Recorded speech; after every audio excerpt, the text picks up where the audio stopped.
이른 아침 문고리를 잡는 순간이었습니다. 차가운 금속의 감촉이 손끝을 타고 전해지는데 그 익숙한 문 하나가 오늘따라 낯설게 느껴졌습니다. 손끝이 미묘하게 떨렸고 두 다리는 마치 모래주머니를 단 듯 무겁게 느껴졌습니다. 불과 몇 년 전만 해도 아침 공기를 마시며 동네 공원을 한 바퀴 도는 일이 내 하루의 시작이었는데 이제는 현관을 나서는 것조차 작지 않은 결심이 필요했습니다. 문 밖에 나서자 차가운 공기가 볼을 스쳤습니다. 오늘은 괜찮겠지. 속으로 그렇게 되뇌었지만 몇 걸음만 내딛자 숨이 턱끝까지 차올랐습니다. 심장이 빠르게 두근거리고 허벅지는 금세 타들어가는 듯했죠. 그때 문득 깨달았습니다. 아, 내 몸이 예전과는 다르구나. 이건 단순히 피곤해서가 아니라 뭔가 본질적인 변화가 시작된 거구나. 사람들은 흔히 말합니다. 나이 들면 당연히 힘이 빠지는 거지. 하지만 저는 노인의학을 30년간 연구하며 수많은 노년의 몸을 지켜본 사람으로서 그 당연함 속에 얼마나 많은 오해가 숨어 있는지를 알고 있습니다. 몸이 약해지는 것은 단지 나이 때문이 아닙니다. 준비하지 못했기 때문입니다. 저는 그 사실을 제 어머니에게서 배웠습니다. 언젠가 어머니는 계단 앞에서 발걸음을 멈추셨습니다. 한 계단을 오르기 전 손잡이를 꼭 움켜쥔 채 한참을 서 계셨죠. 그때 어머니의 눈빛에는 피곤함이 아닌 두려움이 있었습니다. 혹시 이제 혼자 못 걷게 되는 건 아닐까? 그 한숨 속에는 자유를 잃을지도 모른다는 막연한 불안이 담겨 있었습니다. 그날 밤 저는 잠을 이루지 못했습니다. 의사로서 수천 명의 어르신을 만나왔지만 가장 소중한 사람의 몸이 변해가는 모습을 보니 모든 이론이 무너졌습니다. 걷는다는 건 단순한 이동이 아니라 존재의 증거라는 걸 그때 처음 깨달았습니다. 스스로 걷지 못한다는 건 단지 다리의 문제가 아니라 마음의 자존과 삶의 방향까지 흔들리는 일이었습니다. 며칠 뒤 어머니는 제게 조용히 말씀하셨습니다. 정호야, 요즘은 계단이 무서워. 그 말 한마디가 제 연구의 시작이 되었습니다. 왜 걷는 힘이 사라질까? 어떻게 하면 다시 찾을 수 있을까?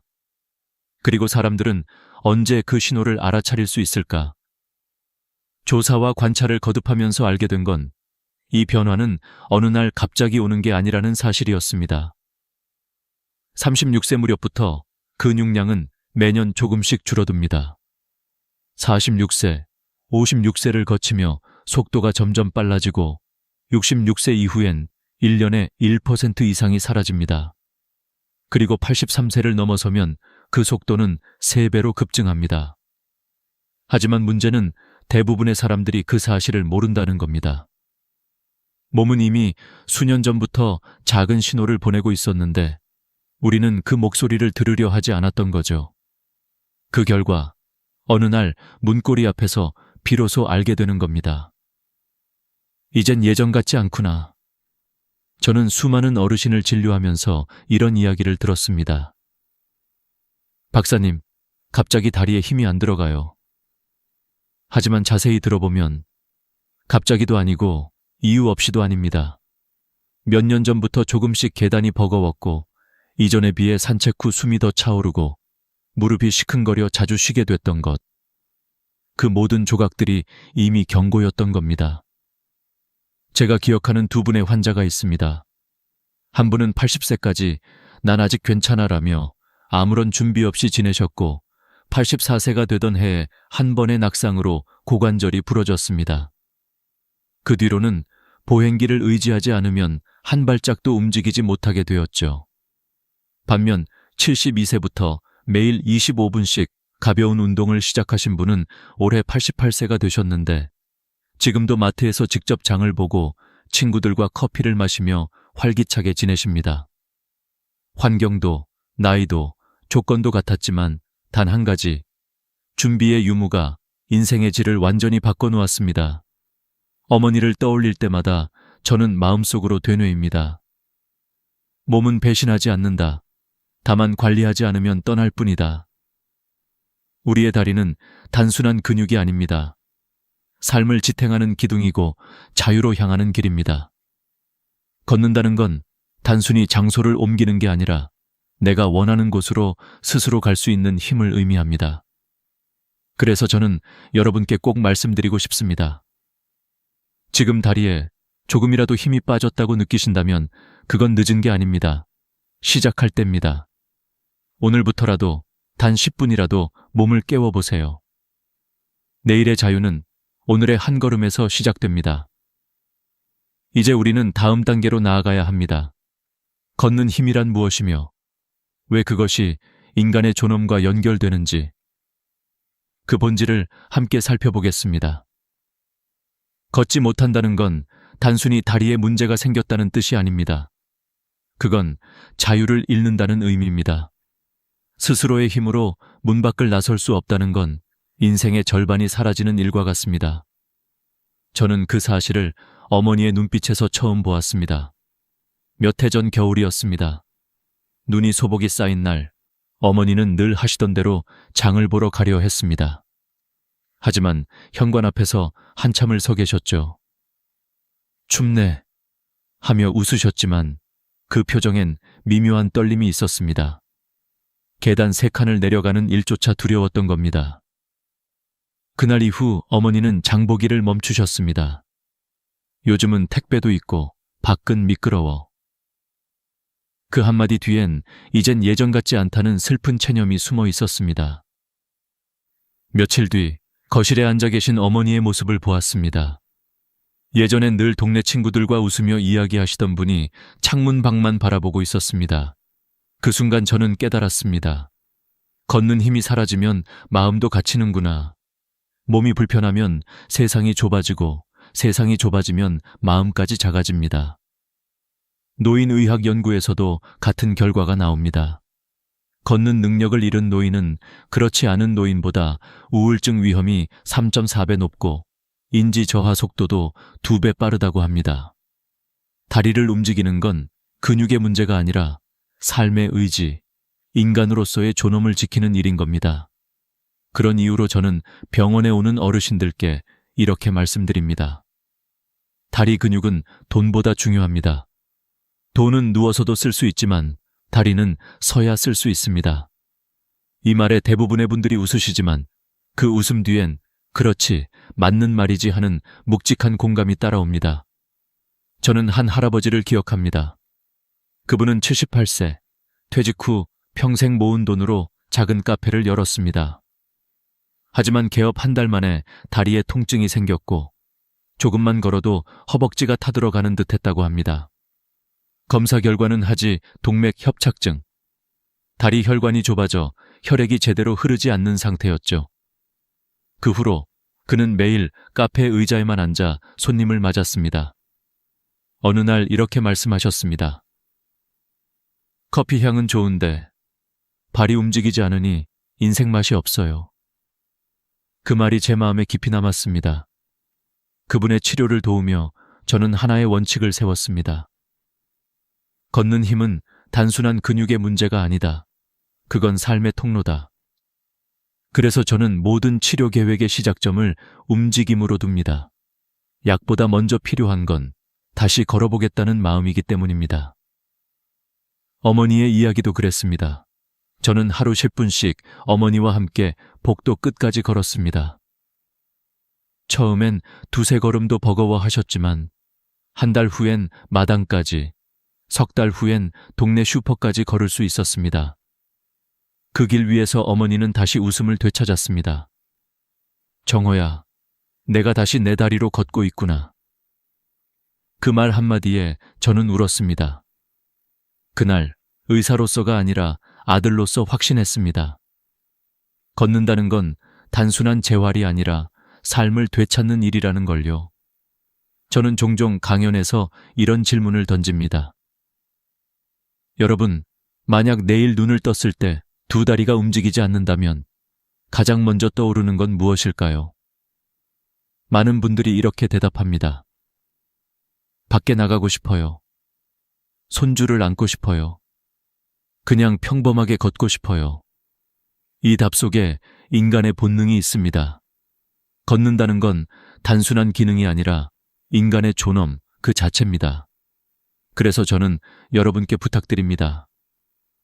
다리가 무겁다고, 조금 아프다고 포기하지 마세요. 그건 늦은 게 아닙니다. 몸이 아직 나에게 말을 걸고 있는 겁니다. 나를 좀 더 써달라. 나를 움직여달라. 그 목소리를 들을 수 있다면 아직 늦지 않았습니다. 여러분은 언제 마지막으로 진심으로 걸어본 적이 있으신가요? 아무 목적도 없이 단지 내 발로 세상을 느끼기 위해 걸었던 그 순간 말입니다. 그 기억이 아직 남아있다면 여러분의 다리는 다시 힘을 찾을 수 있습니다. 이제 우리는 그 다음 질문으로 나아갈 겁니다. 왜 다리의 힘이 그렇게 빠르게 사라지는 걸까? 그리고 그 안에서 우리가 놓치고 있는 신호는 무엇일까? 다음 부분에서 그 숨은 이유를 밝혀드리겠습니다. 몸속의 시계는 결코 멈추지 않습니다. 겉으로는 아무 변화가 없어 보이지만 우리 안에서는 이미 조용한 전쟁이 벌어지고 있죠. 36세 무렵부터 시작된 근육의 퇴화는 10년 단위로 속도를 높입니다. 46세에는 매년 0.7%, 66세 이후엔 1.3%, 그리고 83세를 넘어서면 그 속도가 3배로 가속됩니다. 문제는 이 변화가 눈에 띄지 않게 진행된다는 겁니다. 계단 한 칸이 버거워지고 장을 보며 잠시 쉬게 되는 그 작은 순간들이 사실은 신호였습니다. 몸은 오래전부터 경고하고 있었지만 우리는 그 소리를 무시한 채 피곤해서 그래 라고 넘겨왔던 겁니다. 저는 수많은 데이터를 들여다보며 그 이유를 명확히 볼 수 있었습니다. 나이가 들면 근육 단백질 합성 능력이 감소합니다. 예전에는 한 끼 식사로도 충분히 근육이 유지되었지만 70세를 넘기면 똑같은 식사를 해도 단백질의 60%밖에 흡수하지 못합니다. 그 결과 근육은 매일 조금씩 줄고 근육이 줄면 혈액순환이 나빠지고 혈류가 나빠지면 다시 근육에 영향이 가지 않는 악순환이 반복됩니다. 저는 그 현장을 직접 봤습니다. 작년 봄 병원 재활실에서 만난 이경숙 72세 어르신. 그분은 어느 날 아침 침대에서 일어나려다 다리에 힘이 들어가지 않아 깜짝 놀라셨다고 했습니다. 어제까지만 해도 괜찮았는데 오늘은 이상하게 다리가 말을 안 들어요. 하지만 이야기를 자세히 들어보면 이미 몇 년 전부터 신호는 있었습니다. 계단을 오를 때 숨이 차오르고 평소보다 걸음이 짧아졌고 하루에 앉아있는 시간이 점점 늘어났다는 사실. 그 모든 게 근육이 천천히 사라지고 있다는 증거였습니다. 저는 이경숙 어르신께 간단한 의자 운동과 단백질 섭취 계획을 드렸습니다. 하루 10분, 딱 그것만 하세요. 처음엔 힘들어 하시던 분이 3달 후엔 다른 사람처럼 달라졌습니다. 의자에서 일어나는 게 수월해지고 예전에는 버거웠던 동네 한 바퀴 산책을 다시 시작하셨습니다. 그분은 이렇게 말씀하셨습니다. 박사님, 걷는 게 이렇게 행복한 일인 줄 몰랐어요. 그 말을 듣는 순간 저는 확신했습니다. 근육은 배신하지 않는다. 단지 우리가 먼저 손을 놓았을 뿐이다. 몸은 여전히 회복할 수 있는 힘을 가지고 있고 그 기회를 잡는 사람만이 노년에도 당당히 걸을 수 있습니다. 영국 스포츠의학회 연구에서도 이런 결과가 나왔습니다. 주 3회, 회당 30분의 근력 운동만으로도 근육 손실 속도를 최대 58% 늦출 수 있다. 그리고 단백질 섭취를 손바닥 크기 정도, 두부 반모, 달걀 4개, 생선 한 토막 정도로만 늘려도 근육 회복에 필요한 영양을 충분히 채울 수 있습니다. 여기에 비타민 D를 함께 섭취하면 단백질 흡수율은 30% 이상 상승합니다. 즉, 복잡한 처방이 아니라 작은 습관 하나로도 인생이 달라질 수 있다는 뜻이죠. 그렇다면 왜 많은 사람들이 이 단순한 진실을 놓칠까요? 그건 변화가 천천히 오기 때문입니다. 조용히 진행되는 변화는 경고음이 들리지 않습니다. 갑작스럽게 쓰러지거나 넘어져야만 비로소 이상하다고 느끼는 겁니다. 하지만 이미 그때는 근육의 40%가 사라진 뒤입니다. 그 순간부터는 단순한 운동이 아니라 회복 훈련이 되어버립니다. 저는 이런 말을 자주 합니다. 몸은 기억하고 시간은 누적된다. 30분의 산책을 건너뛴 하루가 쌓이면 1년 뒤엔 한 계단을 오르는 게 힘들어지고 3년 뒤엔 마트 한 바퀴가 버거워집니다. 그런데 반대로 말하면 오늘 10분만 움직여도 1년 뒤 당신의 몸은 완전히 달라질 수 있습니다. 시간은 잔인하지만 동시에 공평합니다. 준비한 사람만이 그 시간을 이깁니다. 저는 한 할머니의 말을 잊지 못합니다. 내 몸은 이제 낡은 기계 같아요. 그때 저는 웃으며 대답했습니다. 그 기계는 고칠 수 있습니다. 단 멈추지만 않으시면 됩니다. 그렇습니다. 우리의 몸은 오래된 시계와 같습니다. 멈춰 있으면 녹이 슬지만 매일 조금씩 돌리면 여전히 정확히 움직입니다. 지금 이 순간에도 당신의 다리는 여전히 반응할 준비가 되어 있습니다. 그저 기다리고 있을 뿐입니다. 움직이겠다는 결심, 단 그 한 걸음만 내딛는다면 말이죠. 이제 다음 단계로 가보겠습니다. 왜 어떤 사람은 근육이 빠르게 줄어들고 또 어떤 사람은 90세가 넘어도 여전히 곧은 걸음을 유지할 수 있을까요? 그 차이를 만드는 것은 단 하나, 몸속에서 보내는 경고를 얼마나 일찍 알아차리느냐입니다. 다음 이야기에서는 근육, 혈관, 관절이 보내는 그 신호를 하나씩 해석해 드리겠습니다. 나이가 들면 피곤한 게 당연하다고들 말합니다. 하지만 제가 만난 수많은 어르신들의 몸은 그 당연함 속에 무언의 경고를 품고 있었습니다. 그건 단순한 피로가 아니라 몸이 보내는 구조 신호였습니다. 그 신호를 듣지 못하면 어느 날 갑자기 다리가 말을 듣지 않게 되고 혼자 일어나는 것조차 어려워집니다. 첫 번째 신호는 근육의 침묵입니다. 허벅지 앞쪽과 엉덩이 근육은 우리 몸의 기둥입니다. 하지만 이 근육이 조금만 약해져도 의자에서 일어날 때 으악 하는 신음이 새어나오죠. 그건 단순한 불편함이 아닙니다. 이미 몸속에서는 근육 섬유가 줄어들고 남은 근육은 지방으로 대체되고 있는 상태입니다. 즉, 다리의 탄력이 사라지고 있는 겁니다. 프랑스 파리의 한 요양병원에서는 평균 93세 노인을 대상으로 9개월간 근력 훈련을 진행했습니다. 결과는 놀라웠습니다. 단순히 의자에서 앉았다 일어나는 훈련만으로도 보행 속도가 71% 개선, 균형 감각은 38% 향상되었습니다. 이건 단지 운동이 좋다는 말이 아닙니다. 근육은 나이를 탓하지 않는다는 사실을 보여주는 증거였습니다. 둘째 신호는 혈액의 정체입니다. 심장은 여전히 힘차게 뛰지만 다리로 가는 혈류는 점점 느려집니다. 혈관의 탄성이 떨어지고 혈류가 원활하지 않으면 산소와 영양이 근육으로 전달되지 못해 다리는 점점 무거워집니다. 서울대병원 노인내과 연구에서는 83세 이상 노인의 26%가 하지동맥 협착증을 앓고 있다는 결과가 나왔습니다. 이 질환은 걷다 보면 종아리가 타는 듯 아프다가 잠시 쉬면 통증이 사라지는 특징이 있습니다. 많은 어르신들이 내 다리가 쇠부티 같다고 표현하는 이유가 바로 여기에 있습니다. 저는 한 할아버지를 기억합니다. 그분은 약국까지 걸어가는데 15분이 걸렸지만 5번은 멈춰서야 했습니다. 종아리가 불에 댄 듯이 아파서였죠. 하지만 의자에 앉아 3분만 쉬면 통증이 사라졌습니다. 이상하죠? 검사해보니 하지동맥이 좁아져 혈액이 통과하지 못하고 있었던 겁니다. 약물 치료와 가벼운 걷기, 조격, 쯔유유를 병행한 결과 3개월 뒤 그분은 약국까지 한 번도 멈추지 않고 걸을 수 있었습니다. 그는 웃으며 이렇게 말했습니다. 이젠 다리가 아니라 날개가 생긴 것 같아요. 셋째 신호는 관절의 균열입니다. 무릎이 뚝뚝 소리를 내며 굳어가기 시작하는 건 관절의 마모가 시작되었다는 뜻입니다. 국립보건연구원에 따르면 68세 이상 노인의 46%가 무릎 관절염을 겪고 있습니다. 특히 여성은 남성보다 2배 더 많죠. 무릎이 붓거나 열이 나는 건 연골이 닳아 뼈가 직접 맞닿고 있다는 신호입니다.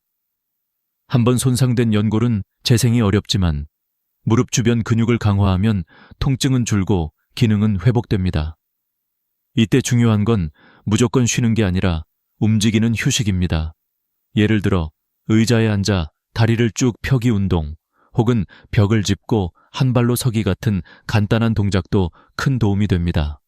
일본 도쿄대학의 연구에 따르면 88세 이상 노인들이 15주간 균형 훈련을 했을 때 보행 속도는 23% 향상, 넘어짐 위험은 38% 감소했습니다. 무릎을 보호하는 힘은 결국 근육의 방패에서 나오는 겁니다. 넷째 신호는 신경의 둔화입니다. 예전에는 자연스럽게 발을 들던 순간, 이제는 문턱에 걸려 넘어지는 자신을 발견하게 됩니다. 그건 단순한 실수가 아니라 뇌에서 다리로 전달되는 신호가 느려졌다는 뜻입니다. 신경세포는 나이가 들수록 전도 속도가 느려지고 균형을 잡는 반사신경도 둔해집니다. 결국 작은 요철에도 중심을 잃고 넘어짐, 공포, 활동 감소, 근육 약화, 다시 넘어짐, 이 악순환이 반복됩니다. 저는 이 순환을 끊기 위해 한 어르신과 3초 균형 훈련을 시작했습니다. 벽을 짚고 한 발로 3초 서는 연습이었죠. 처음엔 단 2초도 버티지 못했지만 한 달 뒤엔 15초, 석 달 뒤엔 30초를 넘겼습니다. 그분은 말씀하셨습니다. 내 몸이 다시 나를 믿기 시작했어요. 그 한마디가 제게 평생의 교훈이 되었습니다. 결국 다리의 힘을 잃는 건 노화가 아니라 방치의 결과입니다. 몸은 포기하지 않습니다. 우리가 먼저 포기할 뿐이죠. 자, 이제 질문을 드리겠습니다. 여러분의 몸은 지금 어떤 신호를 보내고 있나요? 계단을 오를 때 혹은 일어설 때 느껴지는 그 미묘한 무게감이 사실은 몸이 건네는 경고일 수도 있습니다. 다음 이야기에서는 이 4가지 신호를 되돌리는 구체적인 방법, 즉 다리를 다시 젊게 만드는 생활 습관 5가지를 하나씩 알려드리겠습니다. 의학적 근거와 함께 실제로 효과가 입증된 실천법들입니다. 지금부터의 15분이 여러분의 15년을 바꿀 수도 있습니다. 이제 우리는 몸이 보내는 신호를 알았습니다. 하지만 알고만 있으면 아무 소용이 없습니다. 몸은 행동에 반응할 때만 변합니다. 그래서 지금부터는 실제 삶 속에서 다리를 다시 젊게 만드는 5가지 실천법을 하나씩 구체적으로 알려드리겠습니다. 이건 단순한 운동법이 아니라 수많은 어르신들이 직접 실천해서 회복한 검증된 방법들입니다. 첫째, 아침 15분 의자 스쿼트입니다. 많은 분들이 무릎에 안 좋지 않나요? 하고 묻지만 오히려 올바른 방법으로 하면 무릎은 더 튼튼해집니다. 방법은 간단합니다. 벽에 의자를 붙이고 발을 어깨 너비로 벌린 뒤 천천히 앉았다 일어납니다. 이때 핵심은 속도가 아니라 자세입니다. 무릎이 발끝을 넘지 않게 등은 곧게 펴고 천천히 3초에 앉고 3초에 일어나는 리듬으로 진행합니다. 8회만 해도 처음엔 허벅지가 떨리지만 일주일만 지나면 근육이 깨어납니다. 3주 후엔 계단을 오를 때 무릎이 덜 아프고 2달 후엔 의자에서 훨씬 쉽게 일어설 수 있습니다. 서울의 한 재활센터에서는 70대 이상 어르신 42명을 대상으로 8주간 의자 스쿼트를 실시했습니다. 결과는 놀라웠습니다. 참여자의 83%가 일어서기 속도가 평균 38% 빨라졌고 낙상 두려움은 절반 이하로 줄었습니다. 이 단순한 동작 하나가 삶을 바꾼 겁니다. 매일 아침 15분, 그 시간이 당신의 내일을 지탱합니다. 둘째, 6초 걸음 연습입니다. 빠르게 걷는 게 건강에 좋다는 건 젊은 사람에게 해당하는 이야기입니다. 노년기에 걷기는 속도보다 안정감이 중요합니다. 발을 내디딜 때 속으로 하나, 둘, 셋, 넷, 다섯, 여섯을 세며 천천히 걷는 겁니다. 이 단순한 훈련이 놀라운 변화를 가져옵니다. 호주의 시드니 대학 연구에서 86세 이상 노인들이 11주간 6초 걸음을 연습한 결과 보행 안정성은 35% 향상되고 넘어짐 사고가 49% 감소했습니다. 이 방법은 신경 반응 속도를 회복시키고 작은 문턱이나 돌부리에 걸려 넘어지는 위험을 현저히 줄여줍니다. 처음엔 벽이나 난간을 잡고 연습하세요. 중요한 건 빨리 걷기가 아니라 발을 정확히 들기입니다. 그게 넘어짐을 예방하고 균형을 회복시키는 첫걸음입니다. 셋째, 아침 단백질 식사입니다. 많은 어르신들이 입맛이 없어서 아침을 거른다고 하시지만 근육은 바로 그 아침에 만들어집니다. 밤새 단백질이 소모된 뒤 회복이 필요한 시간이 바로 아침이기 때문입니다. 그래서 아침에 단백질을 충분히 섭취하는 것이 중요합니다. 삶은 계란 4개, 두부 반모 혹은 참치 1캔 정도면 충분합니다. 그리고 우유나 요거트로 비타민 D를 함께 보충하면 단백질 흡수율이 30% 이상 높아집니다. 캐나다 토론토 대학 연구에 따르면 아침에 단백질을 충분히 섭취한 노인 그룹은 5년 후 하지 근력이 21% 더 유지되었습니다. 반대로 저단백 식습관을 유지한 그룹은 같은 기간 동안 근력 손실이 2배로 빨랐습니다. 특히 65세 이상에서는 체중 1kg당 1.2개 단백질이 필요합니다. 즉, 60kg 어르신이라면 하루 약 72g 정도.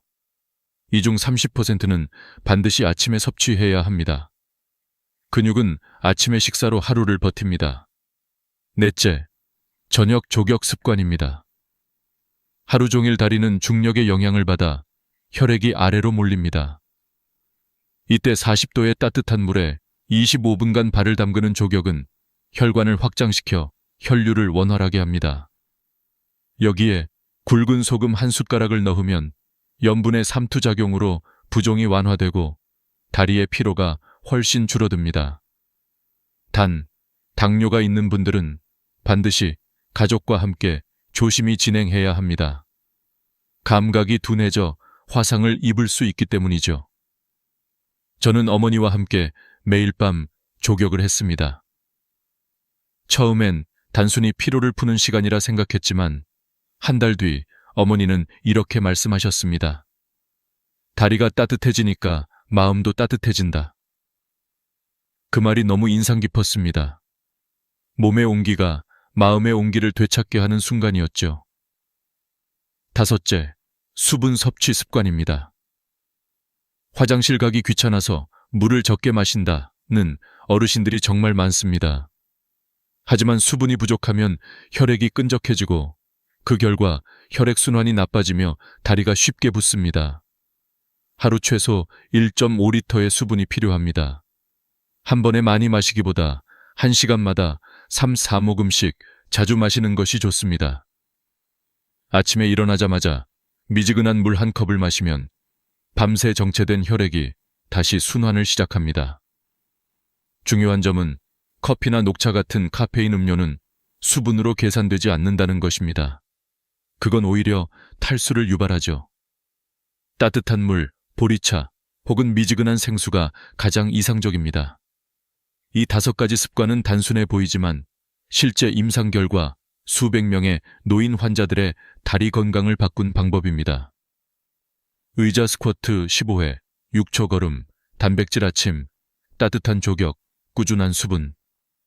이 5가지만 지켜도 83세 이후 낙상 위험은 62% 감소, 근력 저하는 40% 늦춰진다는 통계가 있습니다.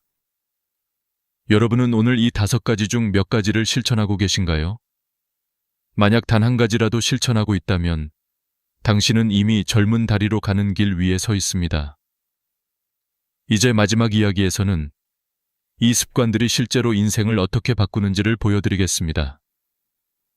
그리고 우리가 잊고 있던 걷는 힘의 의미, 그 철학적이면서도 인간적인 진실에 대해 함께 생각해 보겠습니다. 이제 우리는 알고 있습니다. 다리를 지키는 일은 단순히 몸을 관리하는 것이 아니라 삶의 자유와 존엄을 지키는 일이라는 것을요. 하지만 아직 끝나지 않았습니다. 지금부터 이야기할 내용은 단순한 건강법이 아니라 그동안 수천 명의 어르신들이 직접 증명한 걸을 수 있다는 것의 기적에 관한 이야기입니다. 스웨덴의 한 장수 연구가 있습니다. 83세 이상 노인을 10년간 추적 조사한 결과 보행 능력을 유지한 노인은 그렇지 못한 노인보다 평균 9년을 더 살았다고 합니다. 놀랍죠? 걷는 힘 하나가 수명을 9년 늘렸다는 겁니다. 하지만 그보다 더 중요한 건 삶의 질이었습니다. 스스로 마트를 가고 버스를 타고 친구를 만나러 나갈 수 있는 사람들은 그렇지 않은 사람들보다 우울증 위험이 70% 낮고 기억력 유지율이 2배 높았다는 결과가 나왔습니다. 걷는 힘은 단순한 생존의 문제가 아닙니다. 그건 살아가는 방식 그 자체입니다. 네 발로 시장을 걸어가고 손주의 손을 잡고 공원을 거니는 일. 그 평범한 장면들이야말로 인간다운 삶의 상징입니다. 저는 어머니를 통해 이 사실을 절실히 깨달았습니다. 86세가 되던 해 어머니는 계단을 오르기 두려워하셨습니다. 무릎이 자꾸 덜덜 떨려서 혹시 또 넘어질까봐. 그날 저는 어머니의 손을 잡고 조용히 말했습니다. 엄마, 우리 천천히라도 다시 시작해요. 그날 이후 매일 아침 의자 스쿼트 10회, 6초 걸음 5분, 그리고 저녁엔 따뜻한 조격을 함께 했습니다. 처음엔 힘들어 하시던 어머니가 3달이 지나자 다시 혼자 시장을 다녀오셨습니다. 그날의 미소, 저는 아직도 잊지 못합니다. 그건 단순히 걷는 모습이 아니라 자신을 되찾은 얼굴이었습니다. 나이는 숫자일 뿐입니다. 몸은 우리가 어떻게 관리하느냐에 따라 다시 살아납니다. 잘못된 상식은 말합니다. 나이 들면 다리가 약해지는 건 어쩔 수 없다. 하지만 진실은 다릅니다. 관리하면 늦출 수 있고 실천하면 회복할 수 있습니다. 근육은 다시 길러지고 혈액은 다시 흐르며 관절은 다시 반응합니다. 83세 이후에도 관리하지 않으면 보행장애는 급격히 늘어나고 낙상 위험은 3배로 증가하며 자립성은 눈에 띄게 떨어집니다. 하지만 반대로 꾸준히 관리한 분들은 92세가 넘어도 스스로 일어나고 걷는 힘을 유지합니다. 차이는 단 하나. 오늘 시작했느냐, 미뤘느냐. 여러분, 걷는다는 건 단순한 이동이 아닙니다. 그건 인간의 존엄입니다. 내가 원하는 곳을 내 발로 향할 수 있다는 것. 그건 곧 내가 내 인생을 주도하고 있다는 증거입니다. 그래서 지금 이 영상을 보시는 여러분께 꼭 말씀드리고 싶습니다. 오늘 당장 단 한 가지라도 시작하십시오. 의자 스쿼트 15회, 6초 걸음 연습, 아침 단백질 식사, 저녁 조격, 충분한 수분 섭취.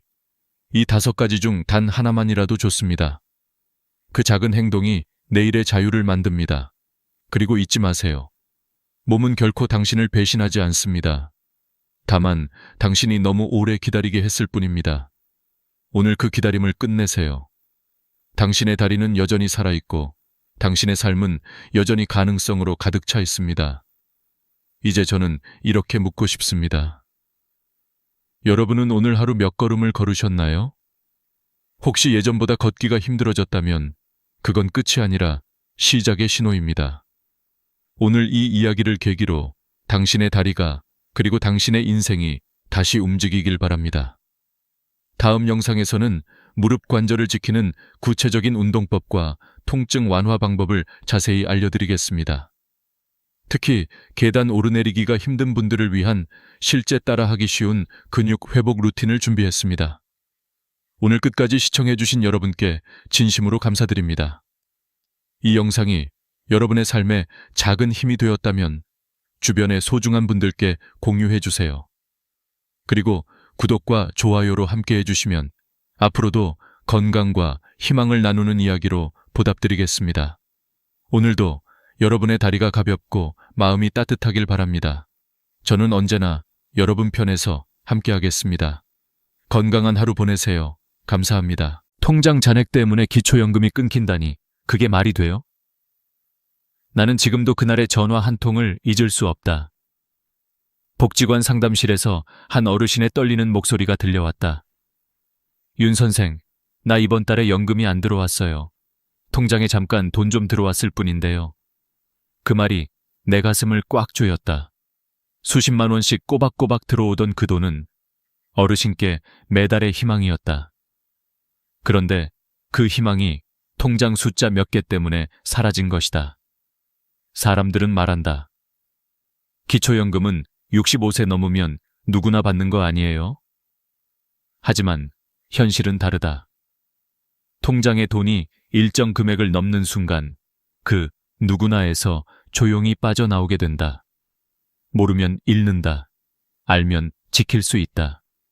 그 차이 하나가 노후의 평안을 가른다. 2025년 기준 기초연금의 최대 지급액은 월 3.4G 50원. 작년보다 7,700원이 올랐다. 이 돈이 크다고 느껴지지 않을 수도 있다. 하지만 계산기를 두드려보면 이야기가 달라진다. 매달 34만 원, 1년이면 480만 원, 10년이면 4,100만 원이다. 은퇴자에게는 이게 생명줄이다. 그런데 이 돈이 소득인정액이라는 계산 방식 하나로 순식간에 사라질 수 있다. 많은 분들이 나는 소득이 없으니 당연히 받겠지라고 생각한다. 하지만 정부는 그렇게 단순하게 계산하지 않는다. 소득이 없어도 재산이 많으면 당신은 여유 있으니 연금은 필요 없다고 판단한다. 냉정하지만 제도의 현실이다. 예를 들어 보자. 통장에 1억 원이 들어있다면 2천만 원은 기본 공제로 빼주지만 나머지 8천만 원은 소득으로 환산된다. 연 4%를 적용해 12개월로 나누면 매달 약 26만 6천 원이 소득으로 계산된다. 즉, 실제로 돈을 벌지 않아도 소득이 있는 사람이 되어버리는 것이다. 그렇다면 도대체 누가 받을 수 있을까? 2025년 기준으로 단독 가구는 월 228만 원 이하, 부부 가구는 364만 8천 원 이하여야 한다. 이 기준을 1만 원만 초과해도 탈락이다. 그래서 많은 분들이 억울함을 호소한다. 그 돈 잠깐 맡아둔 건데요. 쓰지도 않았어요. 하지만 제도는 냉정하다. 자녀가 잠깐 넣어준 돈이든 보험금이든 예금이든 일단 있다고 잡히면 끝이다. 나는 상담 현장에서 그런 분들을 수도 없이 만났다. 작년에 만난 68세 최명학 어르신은 전세 보증금 1억 2천만 원에 소득은 전혀 없었다. 그분은 나는 아무 일도 안 하고 집도 내 명의가 아닌데 왜 못 받느냐며 울먹였다. 하지만 전세금도 재산으로 본다.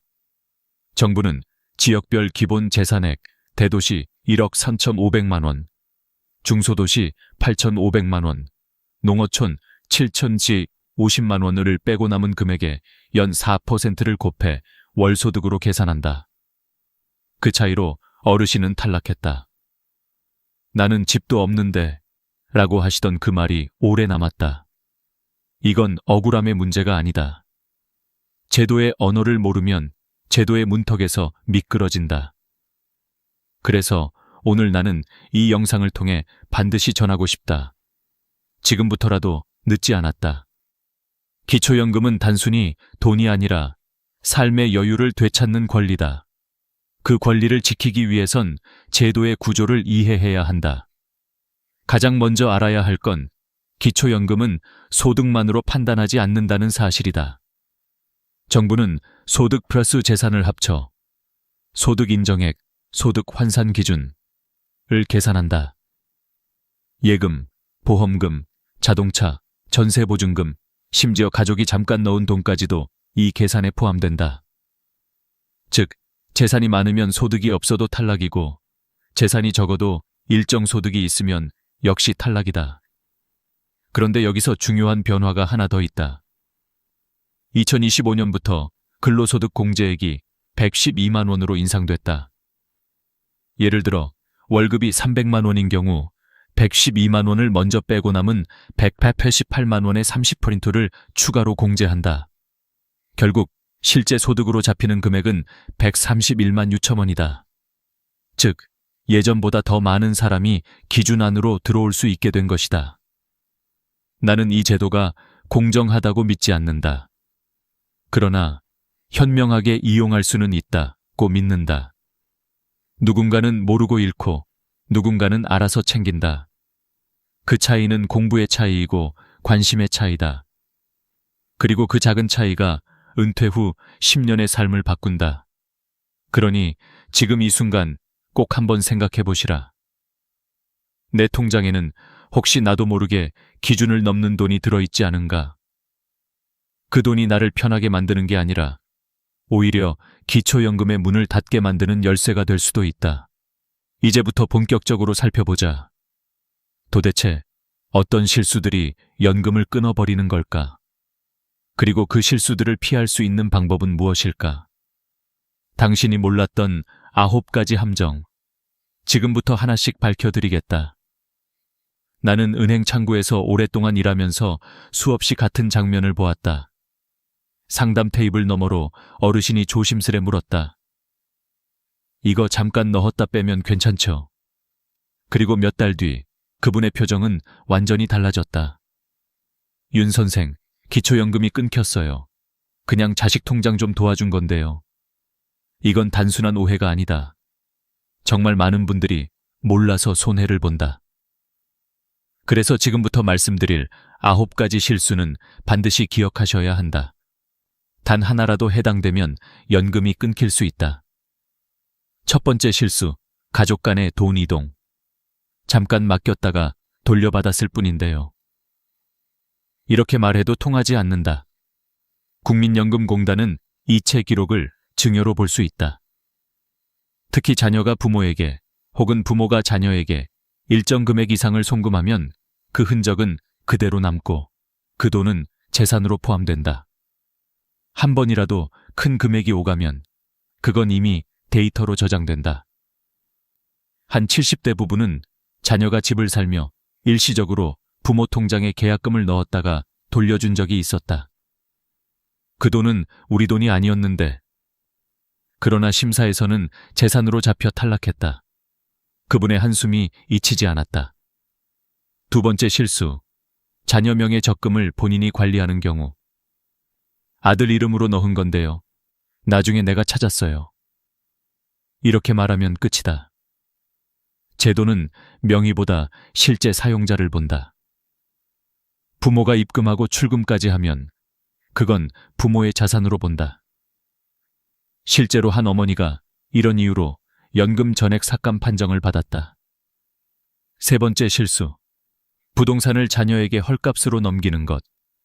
노후에 세금 아끼려는 마음으로 이참에 자식한테 싸게 넘기자고 하시는 경우가 많다. 그러나 시세보다 너무 낮은 금액으로 거래하면 그 차액이 증여로 간주된다. 그 결과 증여세뿐 아니라 기초연금에서도 재산이 줄지 않은 것으로 판단된다. 재산은 여전히 유지됐다는 논리로 연금 감액이 이루어진다. 네 번째 실수, 폐업 신고를 안 한 사업자. 가게 문 닫은 지 오래됐어요. 이렇게 말해도 소용없다. 사업자 등록이 살아있으면 정부는 추정소득을 계산한다. 실제로 돈을 벌지 않아도 있다고 간주하기 때문이다. 이건 기초연금 계산에서 매우 치명적이다. 반드시 홈택스에서 폐업 신고를 해야 한다. 다섯 번째 실수, 고급 자동차 보유. 2025년부터는 배기량 기준이 사라지고 차량 가액 4천만 원 이상이면 무조건 고급차로 본다.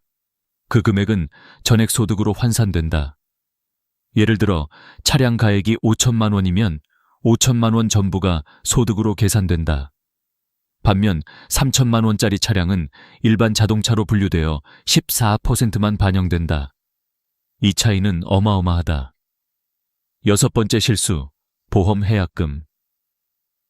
오래된 보험 하나 정리했을 뿐인데요. 하지만 해약금은 일시적 소득으로 계산된다. 해약금이 2천만 원 이상이면 그 순간 소득 인정액이 기준을 훌쩍 넘는다. 실제로 어떤 어르신은 보험을 해약한 다음 달에 바로 연금이 중단됐다. 일곱 번째 실수, 자녀 명의 통장을 부모가 사용하는 경우. 이건 세무조사에서도 자주 걸린다. 자녀 이름이지만 부모가 자유롭게 입출금하면 그것은 부모 자산이다. 특히 큰 금액이 오가면 바로 추적된다. 국민연금공단은 금융거래 데이터를 국세청과 연동해보기 때문에 숨길 수 없다. 8번째 실수. 월세 수입을 신고하지 않는 것. 그냥 조용히 받으면 모르겠지 라고 생각하지만 요즘은 국세청과 연계돼 자동으로 파악된다. 신고하지 않으면 오히려 불이익이다. 소득이 잡히는 순간 연금은 바로 탈락이다. 9번째 실수. 최근 5년간 재산 정리 기록. 기초연금은 현재만 보는 게 아니다. 최근 5년간의 금융거래와 부동산 변동을 모두 살펴본다. 예를 들어 몇 달 전에 아파트를 팔고 현금을 들고 있다면 지금은 집이 없어도 그 현금은 그대로 금융재산으로 계산된다. 그 돈 다 썼어요 라고 말해도 그 사용 내역을 증명하지 못하면 끝이다. 이 9가지 실수 중 하나라도 걸리면 기초연금은 단 한 푼도 받을 수 없다. 하지만 좋은 소식도 있다. 이건 되돌릴 수 있다. 지금부터라도 바꾸면 된다. 제도를 이해하고 증거를 남기고 기준을 충족시키면 다시 받을 수 있다. 한 가지 분명한 진실은 이것이다. 기초연금은 가난한 사람에게 주는 돈이 아니라 제도를 이해한 사람에게 돌아가는 권리라는 사실이다. 지금부터는 이 권리를 잃지 않기 위해 우리가 어떤 준비를 해야 하는지 하나씩 짚어보겠다. 몰랐어요 라는 말 대신 이제는 알았어요 라는 말로 바꾸기 위해서. 기초연금이란 제도는 단순히 신청서 한 장으로 끝나는 일이 아니다. 그건 10년 후에 내 삶을 설계하는 종합재무전략에 가깝다. 그래서 나는 늘 상담 자리에서 이렇게 말한다. 지금부터가 진짜 시작이에요. 오늘은 그 시작을 돕기 위해 기초연금을 지키는 5가지 준비를 구체적으로 말씀드리려 한다. 이건 단순한 정보가 아니라 수많은 시니어 상담을 통해 실제로 효과가 입증된 전략들이다. 첫 번째 준비. 가구 기준의 함정에서 벗어나라. 많은 분들이 이렇게 말씀하신다. 나는 일도 없고 집도 없어요. 그런데 왜 탈락이에요? 하지만 기초연금은 개인 기준이 아니라 가구 기준으로 심사한다. 예를 들어 아내가 소득이 없더라도 남편이 월급을 받으면 그 소득이 모두 합산된다. 반대로 남편이 은퇴했더라도 아내가 임대 수익이 있으면 마찬가지다. 나는 어려운데 배우자가 조금 번다는 이유로 탈락하는 것이다. 이 구조를 이해해야 억울함이 줄어든다. 기초연금은 내가 어려운가를 묻는 제도가 아니라 가구 전체가 어려운가를 묻는 제도다. 따라서 부부 합산 기준으로 확인하는 것이 가장 중요하다. 두 번째 준비. 금융재산은 5년 전부터 천천히 정리하라. 많은 분들이 기초연금 신청 시점에 맞춰 예금이나 부동산을 급히 정리한다. 하지만 그건 위험한 선택이다. 국민연금공단은 최근 5년간의 자산 이동 내역을 모두 본다. 예를 들어 2년 전에 아파트를 팔고 3억 원을 현금으로 받았다면 지금 그 돈이 없더라도 금융재산으로 잡힌다. 이유는 단순하다. 그 돈이 어디로 갔는지 증거가 없기 때문이다. 그래서 노후 설계를 할 때는 최소 5년 전부터 계획적으로 움직여야 한다. 급한 매각보다 점진적인 구조조정이 안전하다. 자녀 증여, 보험 해약, 대규모 이체 등은 미리 기록을 남기고 전문가의 자문을 받는 것이 좋다. 세 번째 준비. 차량은 한 대, 시세는 4천만 원 미만. 기초연금 계산에서 가장 자주 걸리는 게 바로 자동차다. 내 차는 오래됐어요. 그냥 타는 거예요. 하지만 정부의 기준은 감정이 없다. 차량 가액이 4천만 원 이상이면 고급차로 분류되고 그 금액이 전액소득으로 환산된다. 2대 이상이면 각각 계산된다. 예를 들어 4,500만 원짜리 SUV와 1,500만 원짜리 경차를 함께 보유하고 있으면 총 6천만 원이 재산으로 잡힌다. 그러므로 기초연금을 생각한다면 차량은 한 대만, 그리고 시세는 4천만 원 미만으로 유지하는 것이 안전하다. 자동차를 단순한 이동수단이 아니라 재정 항목으로 생각해야 한다. 네 번째 준비. 사업자 등록은 반드시 폐업하라. 가게 문은 닫았는데요. 사업자만 남아 있어요. 이 말 정말 자주 듣는다. 문제는 사업자 등록이 남아 있으면 정부는 소득이 있을 것이라고 가정한다는 점이다. 심사 시 추정소득이 자동으로 잡힌다. 실제로 돈을 벌지 않아도 있는 것처럼 계산되기 때문에 탈락할 가능성이 매우 높다. 사업을 더 이상 하지 않는다면 즉시 홈택스에서 폐업 신고를 해야 한다. 서류 한 장이 평생의 연금을 지켜준다. 다섯 번째 준비. 자녀 명의 자산을 점검하라. 이건 생각보다 중요하다. 자녀 명의 통장이지만 부모가 자유롭게 입출금하면 그건 부모 자산이다. 실제로 기초연금심사에서는 명의보다 실질 사용권을 본다. 예를 들어 딸 이름의 통장에 5천만 원이 있고 어머니가 매달 인출해 생활비로 쓰고 있다면 그 돈은 전액 어머니의 재산으로 본다. 반대로 자녀가 부모를 대신해 관리만 하고 실제로 부모가 손을 대지 않는다면 그건 자녀의 자산으로 인정받을 수 있다. 핵심은 누가 통제권을 가지고 있느냐다. 이 5가지는 단순한 팁이 아니다. 그건 연금을 지키는 5개의 방패다. 실제 상담을 해보면 탈락 사유의 80%가 바로 이 5가지 중 하나에 해당한다. 그러니 지금 이 영상을 보고 계신다면 휴대폰 메모장이라도 열어 이렇게 적어두시라.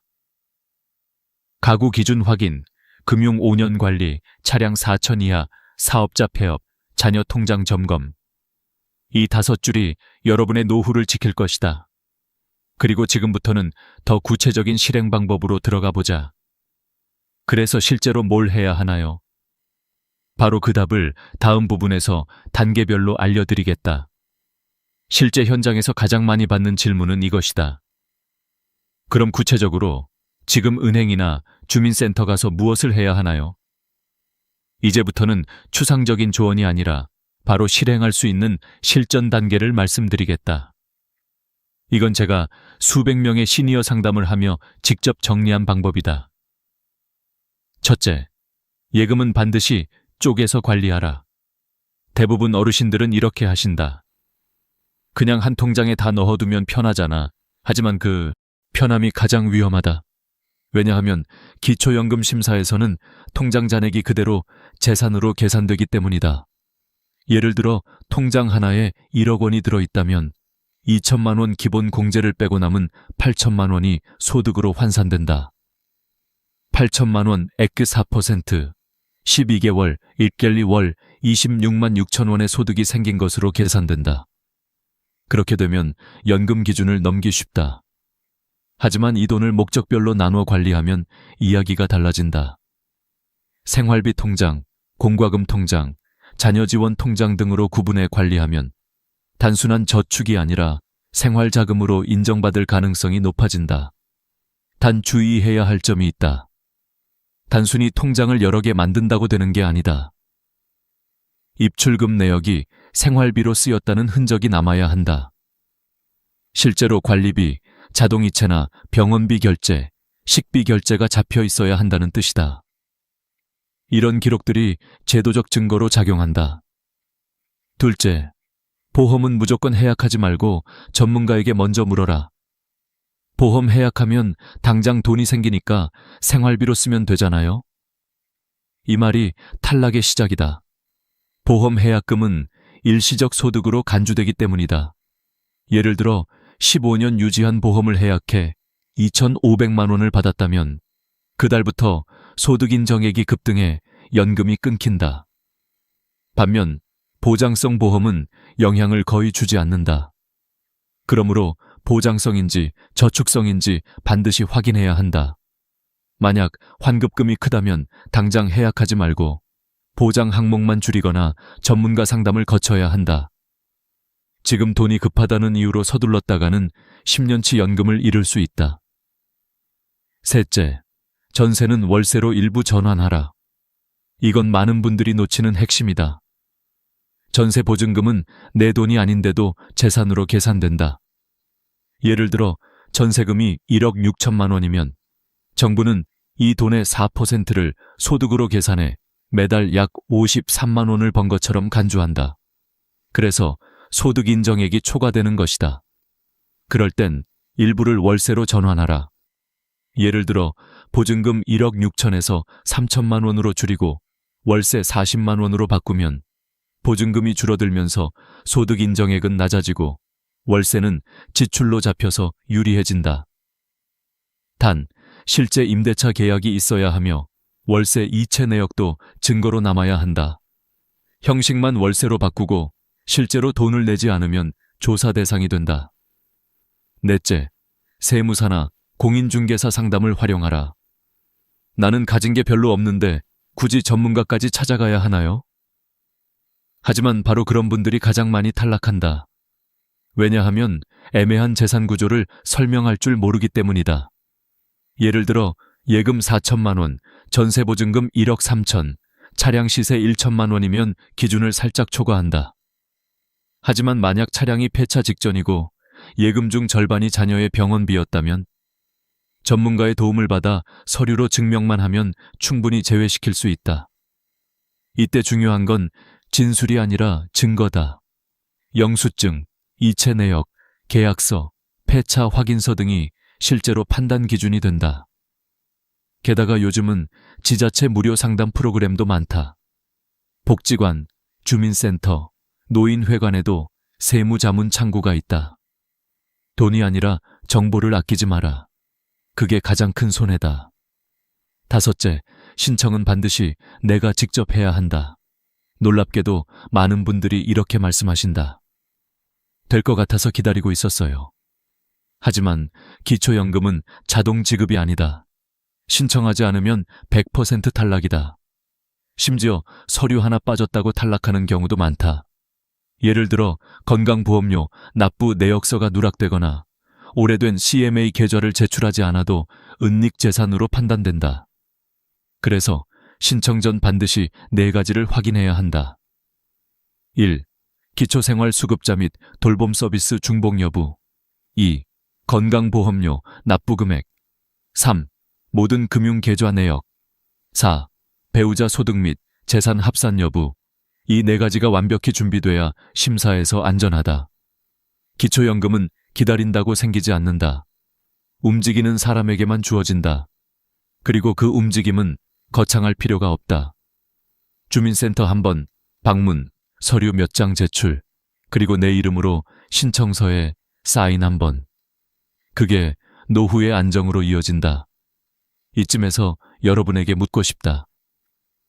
혹시 지금 내가 받을 수 있는 연금을 놓치고 있지 않은가? 그렇다면 지금이 바로 움직일 때다. 다음 부분에서는 실제로 신청 과정에서 가장 많이 하는 실수와 신청 후에 연금을 꾸준히 유지하는 방법을 단계별로 알려드리겠다. 기초연금 신청은 단순히 한 번으로 끝나지 않는다. 많은 분들이 이제 신청했으니 됐겠지 하고 안심하지만 그게 바로 2번째 실수의 시작이다. 신청 이후에도 꾸준히 관리하지 않으면 연금이 중단되거나 금액이 줄어드는 경우가 적지 않다. 이제부터 말씀드릴 내용은 실제 신청 후에 연금을 오래 안전하게 유지하기 위한 관리 전략이다. 첫째, 5년간의 금융 흐름을 투명하게 남겨라. 기초연금은 단 한 번의 심사로 끝나지 않는다. 정기적으로 재심사가 이루어진다.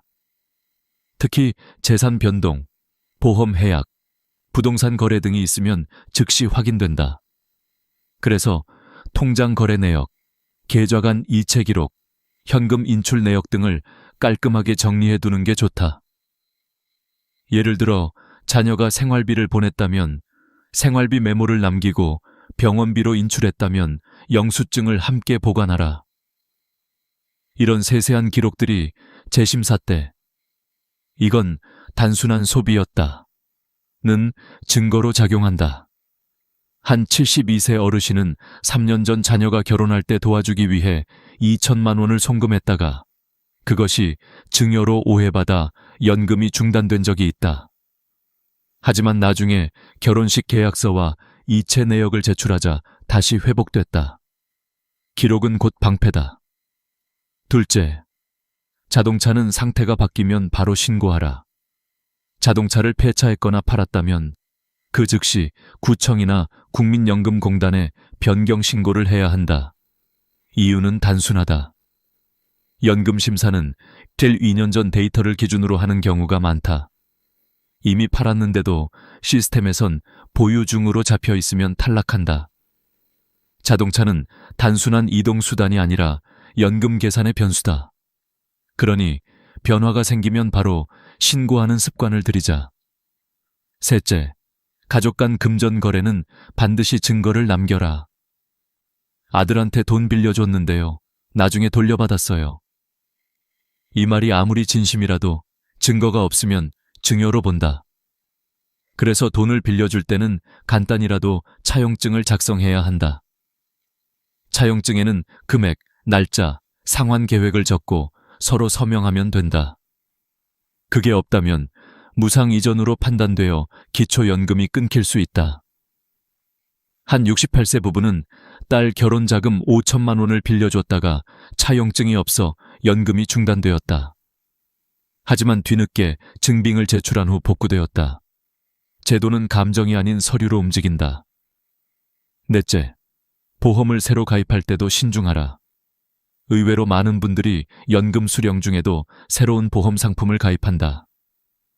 문제는 일부 저축성 보험이 추가 재산으로 간주되어 재심사 시 불이익이 생긴다는 것이다. 특히 만기 환급형 상품은 예금성 자산으로 분류되므로 피해야 한다. 반면 의료실비, 암보험, 장기요양보험 등 순수 보장성 보험은 문제없다. 요약하자면 만기 환급금이 있다면 조심하라. 새로운 보험을 가입할 때는 반드시 담당 공무원이나 금융 전문가에게 이게 소득 인정액에 포함되나요? 라고 확인하라. 그 한마디가 10년치 연금을 지킨다. 다섯째, 연금과 다른 복지제도를 함께 설계하라. 기초연금 하나로는 부족하다. 실제로 많은 분들이 이렇게 말씀하신다. 매달 34만 원 들어오는데 약값 내고 나면 남는 게 없어요. 그래서 정부는 기초연금 외에도 다양한 노후 복지제도를 운영하고 있다. 대표적으로 주택연금, 농지연금, 노인일자리, 기초생활수급자 제도가 있다. 주택연금은 집을 팔지 않고도 매달 생활비를 받는 제도다. 농지연금은 논밭을 담보로 연금을 받을 수 있는 제도다. 노인 일자리는 건강한 분들이 사회활동을 하면서 월 2,7레이셀 30만 원의 활동비를 받는 프로그램이다. 이 활동비는 소득으로 계산되지 않는다. 기초생활수급자 제도는 의료비, 주거비, 생계비를 지원한다. 이 네 가지는 기초연금과 병행이 가능하다. 단, 신청은 별도로 해야 한다. 즉, 연금은 받는 돈을 늘리는 게 아니라 복지의 퍼즐을 완성하는 일이다. 여섯째, 반드시 재심사 통지서를 챙겨라. 국민연금공단에서는 필 2년에 한 번씩 재심사 안내를 보낸다. 이 통지서를 놓치면 서류 제출 기한이 지나서 자동 탈락되는 경우가 있다. 특히 혼자 사는 어르신들은 우편물을 늦게 확인해 손해보는 일이 많다. 이럴 때는 공단 고객센터 13555로 전화해서 전자문서 서비스를 신청해두면 카카오톡이나 문자로도 안내를 받을 수 있다.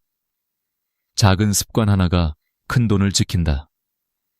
이 모든 걸 실천하면 기초연금은 단순한 제도가 아니라 매달 들어오는 두 번째 월급이 된다. 통장에 돈이 찍힐 때마다 그건 단순히 금액이 아니라 마음의 안정감이다. 이번 달도 들어왔네. 이 한마디가 하루를 지탱하는 힘이 된다. 다음 부분에서는 기초연금 외에도 시니어가 활용할 수 있는 국가지원제도 4가지를 자세히 소개하겠다. 이건 실제로 연금보다 더 든든한 보이지 않는 연금이 될 것이다. 기초연금만으로는 부족하다고 느끼는 분들이 많다. 한 달에 34만 원 가지고는 약값 내기도 빠듯해요. 그런 말을 들을 때마다 나는 늘 이렇게 답한다. 정부가 준비해둔 건 기초연금 하나가 아닙니다.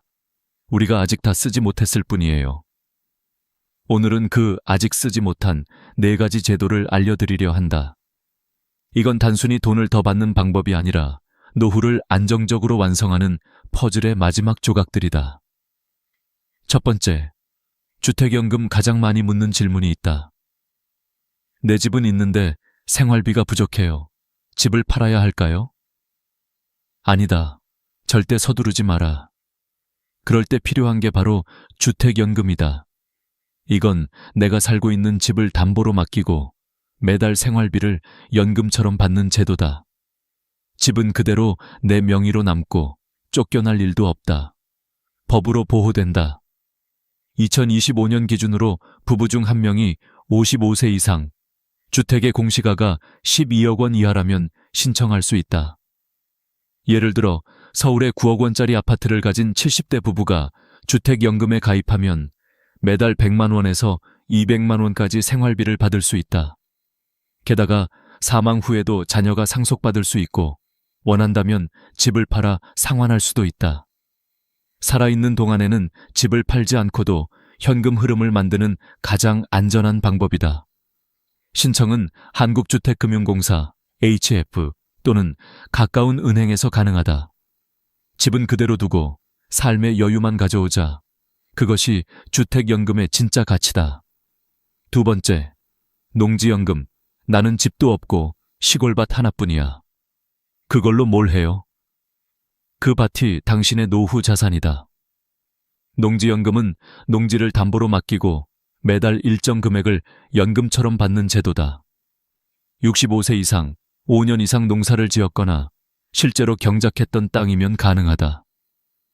밭을 팔지 않아도 매달 20만 원에서 80만 원까지 받을 수 있다. 특히 농지연금으로 받는 금액은 기초연금 산정 시 불리하지 않게 반영되므로 병행도 가능하다. 묶여있는 땅을 살아있는 돈으로 바꾸는 길, 그것이 농지연금이다. 세 번째, 노인 일자리 지원 사업. 몸은 아직 괜찮은데 나이 많다고 안 뽑아요. 그런 분들을 위해 정부가 만든 제도가 있다. 바로 노인 일자리 사업. 이건 단순히 돈을 벌기 위한 일이 아니다. 사회와 연결되는 통로다. 예를 들어 초등학교 앞에서 아이들을 안전하게 돕는 등하교 도우미, 복지관이나 공원에서 환경정리, 취약계층 어르신을 찾아가는 돌봄 서비스 등. 하루 2-3시간, 주 3회만 일하면 한 달 약 27만에 30만 원을 받을 수 있다. 놀라운 건 이 돈이 기초연금 소득으로 계산되지 않는다는 점이다. 즉, 기초연금도 받고 활동비도 받을 수 있다. 몸도 움직이고 마음도 외롭지 않고 지갑도 든든해지는 일석삼조의 기회다.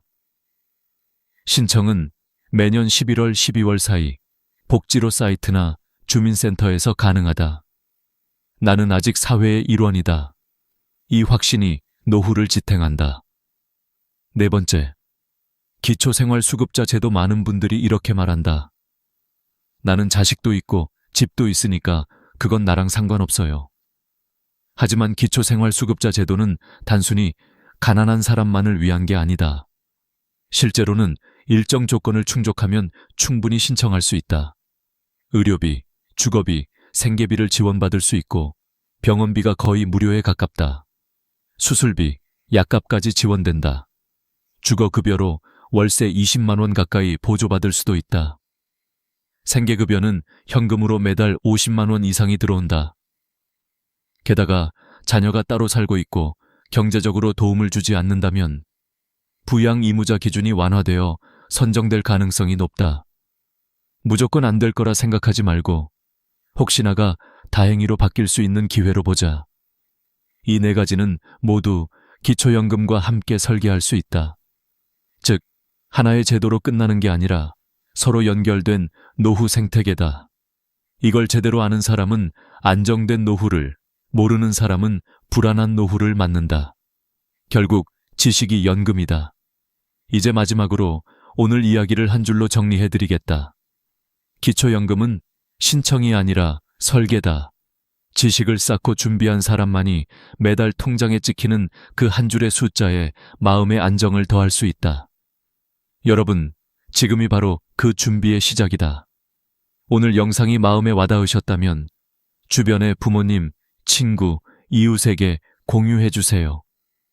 이건 당신이 꼭 알아야 할 이야기야. 그 한마디가 누군가의 노후를 지켜줄지도 모릅니다. 항상 여러분의 편에서 여러분의 노후를 응원하겠습니다. 저는 윤정이었습니다. 다음 영상에서 또 뵙겠습니다. 구독과 좋아요는 여러분의 마음을 나누는 가장 따뜻한 방법입니다. 사람이 세상을 떠나면 가족들은 장례식장을 찾아 3일 동안 빈소를 지킵니다. 그건 너무나 당연한 일이라 생각하죠. 그런데 말입니다. 이제 그 3일장이 점점 사라지고 있습니다. 조문객이 줄고 가족끼리만 조용히 치르는 하루장, 혹은 아예 장례식장 없이 화장장으로 바로 가는 경우도 늘고 있습니다. 예전 같으면 상상도 못할 일이죠. 저는 오랜 세월 환자들의 마지막 순간을 지켜보며 죽음의 풍경이 얼마나 바뀌었는지를 똑똑히 보았습니다. 의료가 발전하면서 사람들은 집이 아닌 병원에서 세상을 떠나게 되었고, 그때부터 장례의 의미도 조금씩 달라지기 시작했습니다. 예전엔 마을 전체가 모여 슬픔을 나누었지만 이제는 병원 안에서 가족 몇 명만 함께합니다. 그리고 발인까지 단 하루장이 새로운 표준이 되어가고 있죠. 3일장은 단순히 시간을 보내는 절차가 아니었습니다. 고인을 기리고 조문객이 찾아와 인연을 정리하는 사회적 의례였습니다. 하지만 지금은 그 의미가 점점 희미해지고 있습니다.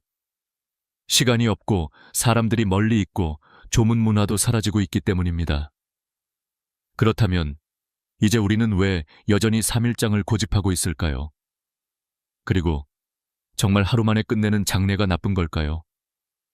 오늘 저는 의사의 눈으로 본 장례의 변화를 통해 3일장이 왜 의미를 잃어가고 있는지, 그리고 앞으로 어떤 방식이 더 존엄한 마지막이 될 수 있는지를 함께 이야기해 보려 합니다. 죽음은 피할 수 없지만 그 마지막을 어떻게 보낼지는 우리가 선택할 수 있습니다. 이 이야기가 당신이 사랑하는 사람의 마지막을 준비하는데 작은 도움이 되길 바랍니다.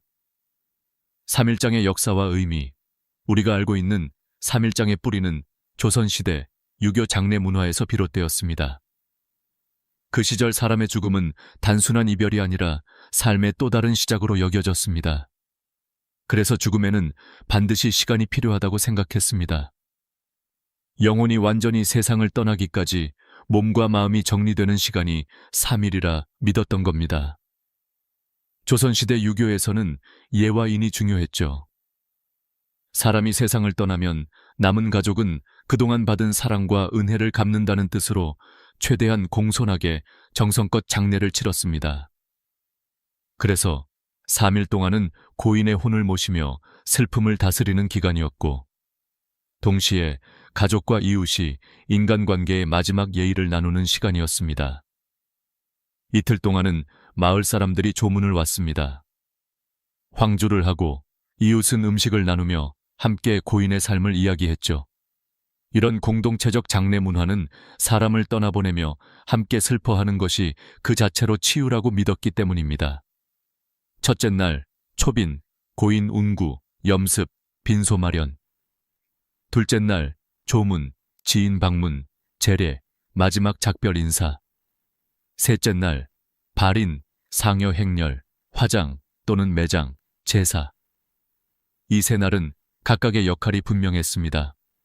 첫날은 몸과의 이별, 둘째 날은 사람들과의 이별, 셋째 날은 세상과의 이별이었죠. 하지만 이런 전통은 산업화와 함께 서서히 변했습니다. 1960년대까지만 해도 대부분의 장례가 집에서 이루어졌습니다. 그러다 병원 사망률이 급격히 높아지면서 집 대신 장례식장이 생겼죠. 이때부터 장례는 마을의 공동의식이 아니라 서비스화된 절차로 변하기 시작합니다.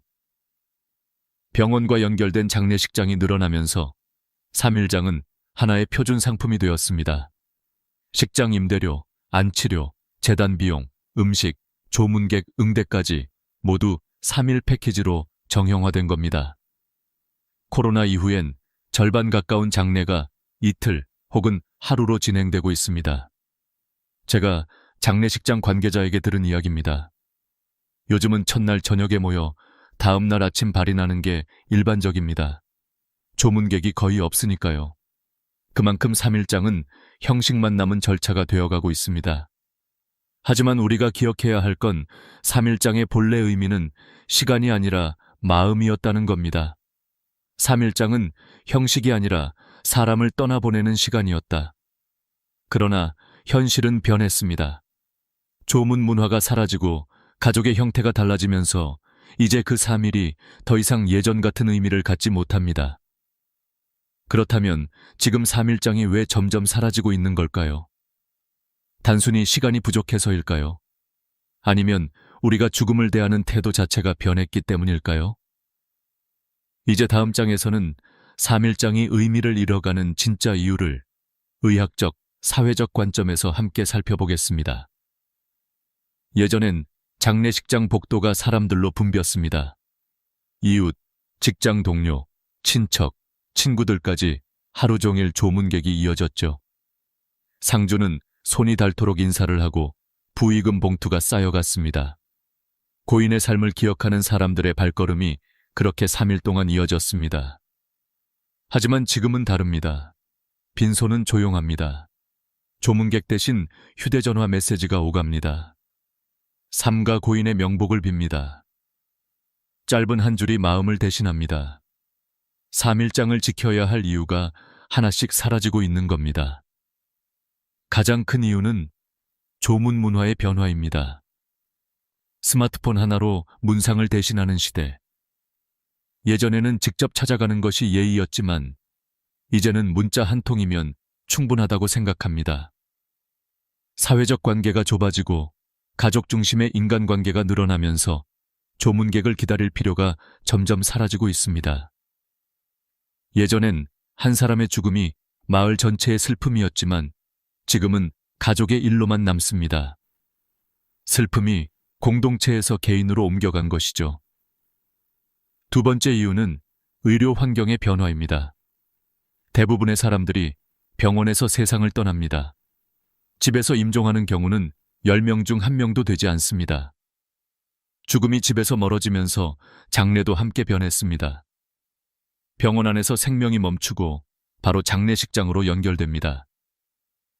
의료 절차가 곧 장례 절차가 된 셈이죠. 시간은 짧고 이별은 급합니다. 의학이 발전할수록 죽음은 의식이 아니라 행정 절차로 바뀌어가고 있습니다. 세 번째 이유는 경제적인 부담입니다.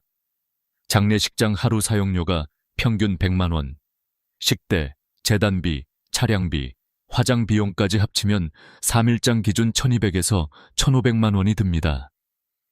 조문객이 많을 땐 부의금으로 충당됐지만 요즘은 오히려 적자입니다. 조문객은 줄었고 비용은 그대로입니다. 결국 경제적 현실이 장례의 길이를 결정하게 된 것이죠. 네 번째 이유는 가족 구조의 변화입니다. 예전엔 대가족이 모여 상가를 지켰지만 지금은 대부분 핵가족이나 1인 가구입니다. 장례를 치러야 할 상주가 노부모 단둘이거나 자녀가 해외에 있는 경우도 많습니다. 가족이 줄어든 만큼 장례도 작아지고 간소화됩니다. 다섯 번째 이유는 코로나입니다. 팬데믹 시절 정부의 모이지 말라는 지침이 장례 문화까지 바꿔버렸습니다. 그때 생겨난 것이 온라인 조문과 비대면 발인입니다. 휴대전화로 조의금을 보내고 영상통화로 마지막 인사를 전하는 시대가 된 겁니다. 거리두기의 시대는 사람의 마음까지 멀어지게 만들었습니다. 그리고 마지막 여섯 번째 이유는 죽음을 바라보는 우리의 태도가 달라졌기 때문입니다. 예전에는 죽음이 두렵고 멀리 해야 할 존재였습니다. 그래서 장례식은 슬픔과 두려움의 공간이었죠. 하지만 요즘 세대는 죽음을 자연스러운 과정으로 받아들입니다. 어떤 이들은 생전에 자신의 장례를 미리 치르기도 합니다. 친구들을 초대해 인생을 돌아보고 감사의 편지를 나누는 생전 장례식이 등장한 이유입니다. 죽음은 이제 공포의 대상이 아니라 삶의 한 장면이 되었습니다. 사람들이 더 이상 얼마나 오래 슬퍼하느냐보다 어떻게 기억되느냐를 중요하게 여기기 시작한 겁니다. 3일장이 사라지는 이유는 단순히 시간이 부족해서가 아니라 사람들의 마음이 이미 다른 곳을 향하고 있기 때문입니다. 형식에서 의미로, 시간에서 진심으로 초점이 옮겨지고 있는 것입니다. 이제 가족들은 보여주기 위한 장례보다 조용히, 따뜻하게, 자신들만의 방식으로 마지막을 준비합니다. 어떤 가족은 하루 동안 고인의 영상을 틀고 음악을 들으며 그 사람의 삶을 이야기합니다. 누군가는 편지를 읽고 누군가는 고요히 웃습니다. 그 하루가 깊고 진심으로 채워질 때 그것은 단 하루의 장례가 아니라 평생의 기억이 됩니다. 3일장이 사라진다는 건 단순히 옛 풍습이 사라지는 게 아닙니다. 그것은 우리가 죽음을 대하는 태도가 바뀌고 있다는 신호입니다. 의학의 발전, 사회의 변화, 비용의 압박, 가족의 형태, 그리고 인간의 마음까지 모두 변하고 있습니다. 그리고 이 변화 속에서 우리는 묻게 됩니다. 정말 3일이 아니면 안 되는 걸까? 진심이 있다면 하루여도 괜찮지 않을까? 다음 장에서는 이렇게 변화한 사회 속에서 새롭게 떠오르고 있는 장례의 형태, 일일장, 가족장, 그리고 생전 장례식과 자연장의 모습을 함께 살펴보겠습니다. 그 속에는 단순히 시간을 줄이는 것이 아니라 사람을 존엄하게 떠나보내는 새로운 방식이 담겨 있습니다. 3일장이 점점 사라지고 있습니다. 그 자리를 대신하는 건 단순히 간소화된 장례가 아닙니다. 전혀 새로운 이별의 문화가 태어나고 있는 것이죠. 오늘은 그 변화의 중심에 있는 일일장, 가족장, 그리고 생전 장례식 이야기를 드리려 합니다. 먼저 일일장입니다. 고인이 세상을 떠난 다음 날, 바로 화장과 안치를 마치는 방식입니다. 겉으로 보기엔 빠르고 차가워 보이지만 그 안에는 새로운 철학이 숨어 있습니다. 형식보다 진심, 절차보다 감정에 집중하는 장례. 조문객을 맞이하느라 바쁘게 인사하는 대신 가족이 고인의 곁에 온전히 머물러 있습니다. 한 자녀가 이렇게 말했습니다. 아버지 장례를 하루 만에 치렀지만 그 하루가 평생 잊히지 않을 만큼 깊었습니다. 슬픔을 길게 끄는 대신 진심을 온전히 담는 하루. 그것이 일일장이 가진 의미입니다. 장례의 길이가 아니라 마음의 밀도가 중요한 시대가 된 겁니다. 두 번째는 가족장입니다. 3일장보다 더 작고 조문객을 초대하지 않습니다. 가족끼리만 조용히 고인을 보내드리죠. 장례식장 대신 집이나 요양병원, 납골당에서 음악을 틀고 고인의 사진을 함께 보며 이야기를 나눕니다. 마치 생일 파티처럼 웃으며 추억을 나누기도 합니다. 장례식장의 번잡함을 피하고 고인을 편안하게 보내드리고 싶은 마음. 그것이 가족장이 주는 평온입니다. 특히 코로나 이후 가족만의 공간에서 보내드리겠다는 선택이 새로운 표준으로 자리 잡고 있습니다. 세 번째는 생전 장례식입니다. 말 그대로 살아있을 때 자신의 장례를 미리 치르는 의식이죠. 고인이 아니라 본인이 주인공입니다.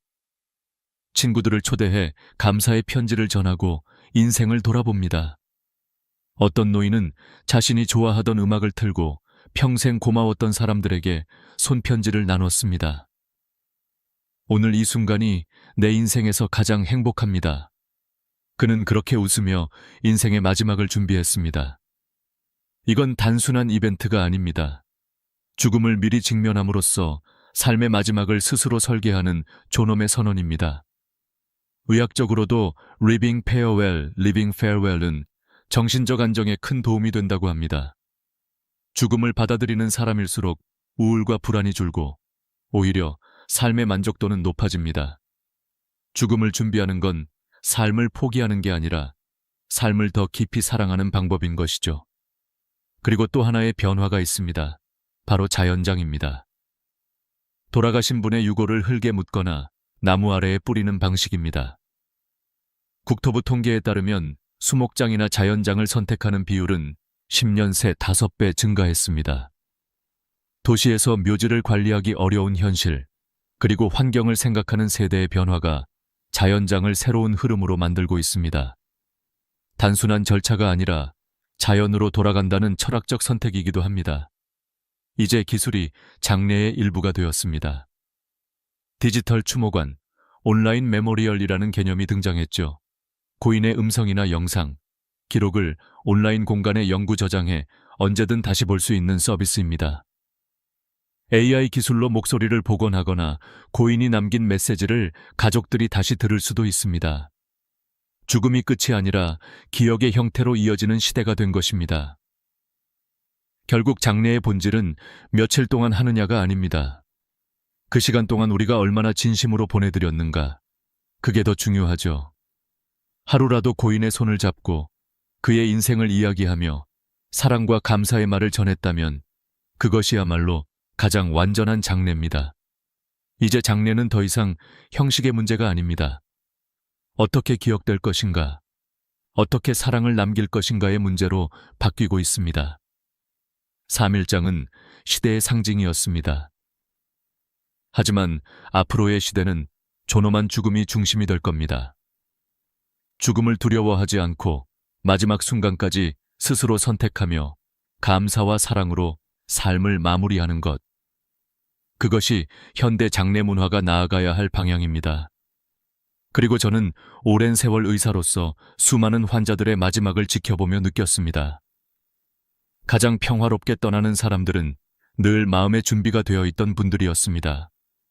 죽음을 미리 생각하고 남은 이들을 위한 마지막 인사를 남긴 분들. 그들의 얼굴에는 두려움 대신 고요함이 있었습니다.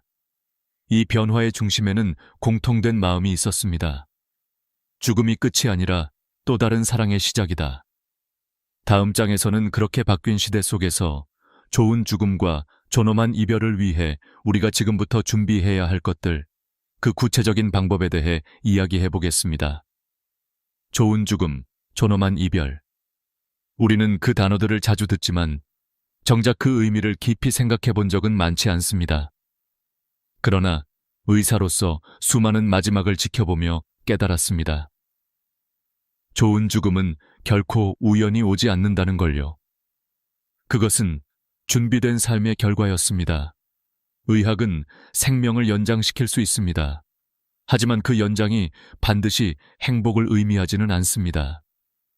어떤 이는 인공호흡기에 의지한 채 눈을 감지도 뜨지도 못한 채로 며칠을 버팁니다. 가족들은 그 곁에서 울고 서로의 얼굴을 바라보며 묻습니다. 이게 정말 그분이 원하던 마지막일까? 죽음은 피할 수 없지만 그 마지막을 어떻게 맞이하느냐는 분명 우리의 선택이어야 합니다. 그래서 우리는 사전연명의료 이향세 5라는 제도를 가지고 있습니다. 미리 자신의 치료 의사를 밝혀두는 제도죠. 2024년 기준으로 한국에서 250만 명이 이미 이 서류를 작성했습니다. 이는 죽음을 피하려는 게 아니라 내 삶의 마지막을 스스로 설계하겠다는 성숙한 선택입니다. 나는 내 마지막을 내 손으로 정하겠다. 그 의지는 존엄의 시작이었습니다.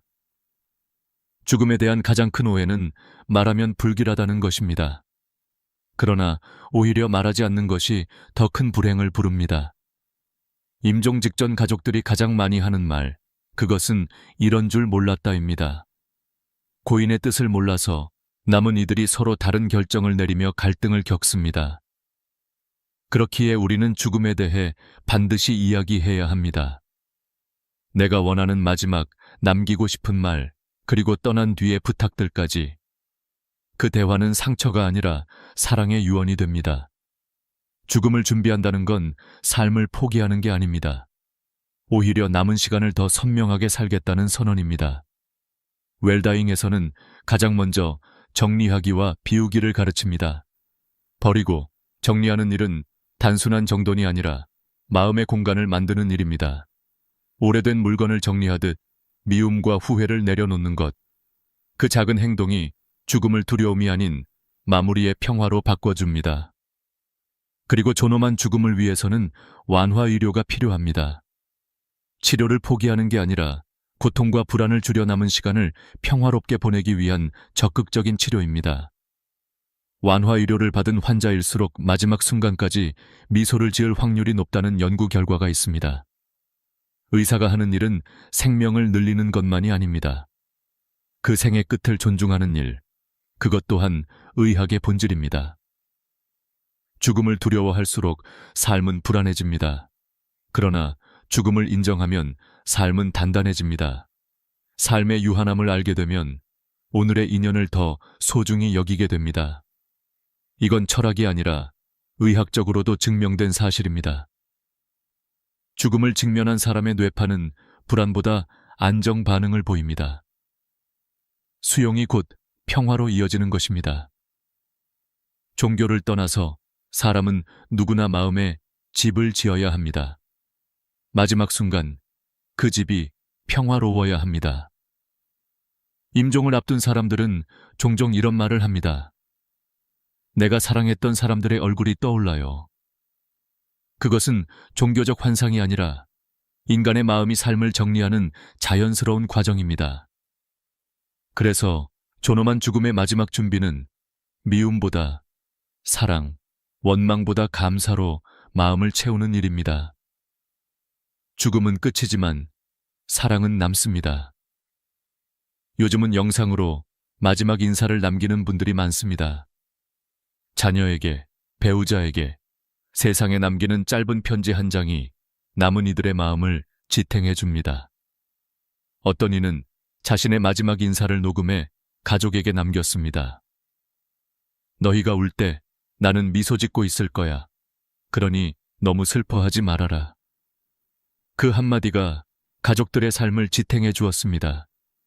죽음을 준비한다는 건 단지 나의 마무리가 아니라 남은 사람들의 시작을 도와주는 일입니다. 좋은 죽음은 운명이 아닙니다. 누구나 준비할 수 있는 선택입니다. 3일장이 사라지는 시대, 장례의 형식이 달라진다고 해서 삶의 존엄이 사라지는 건 아닙니다.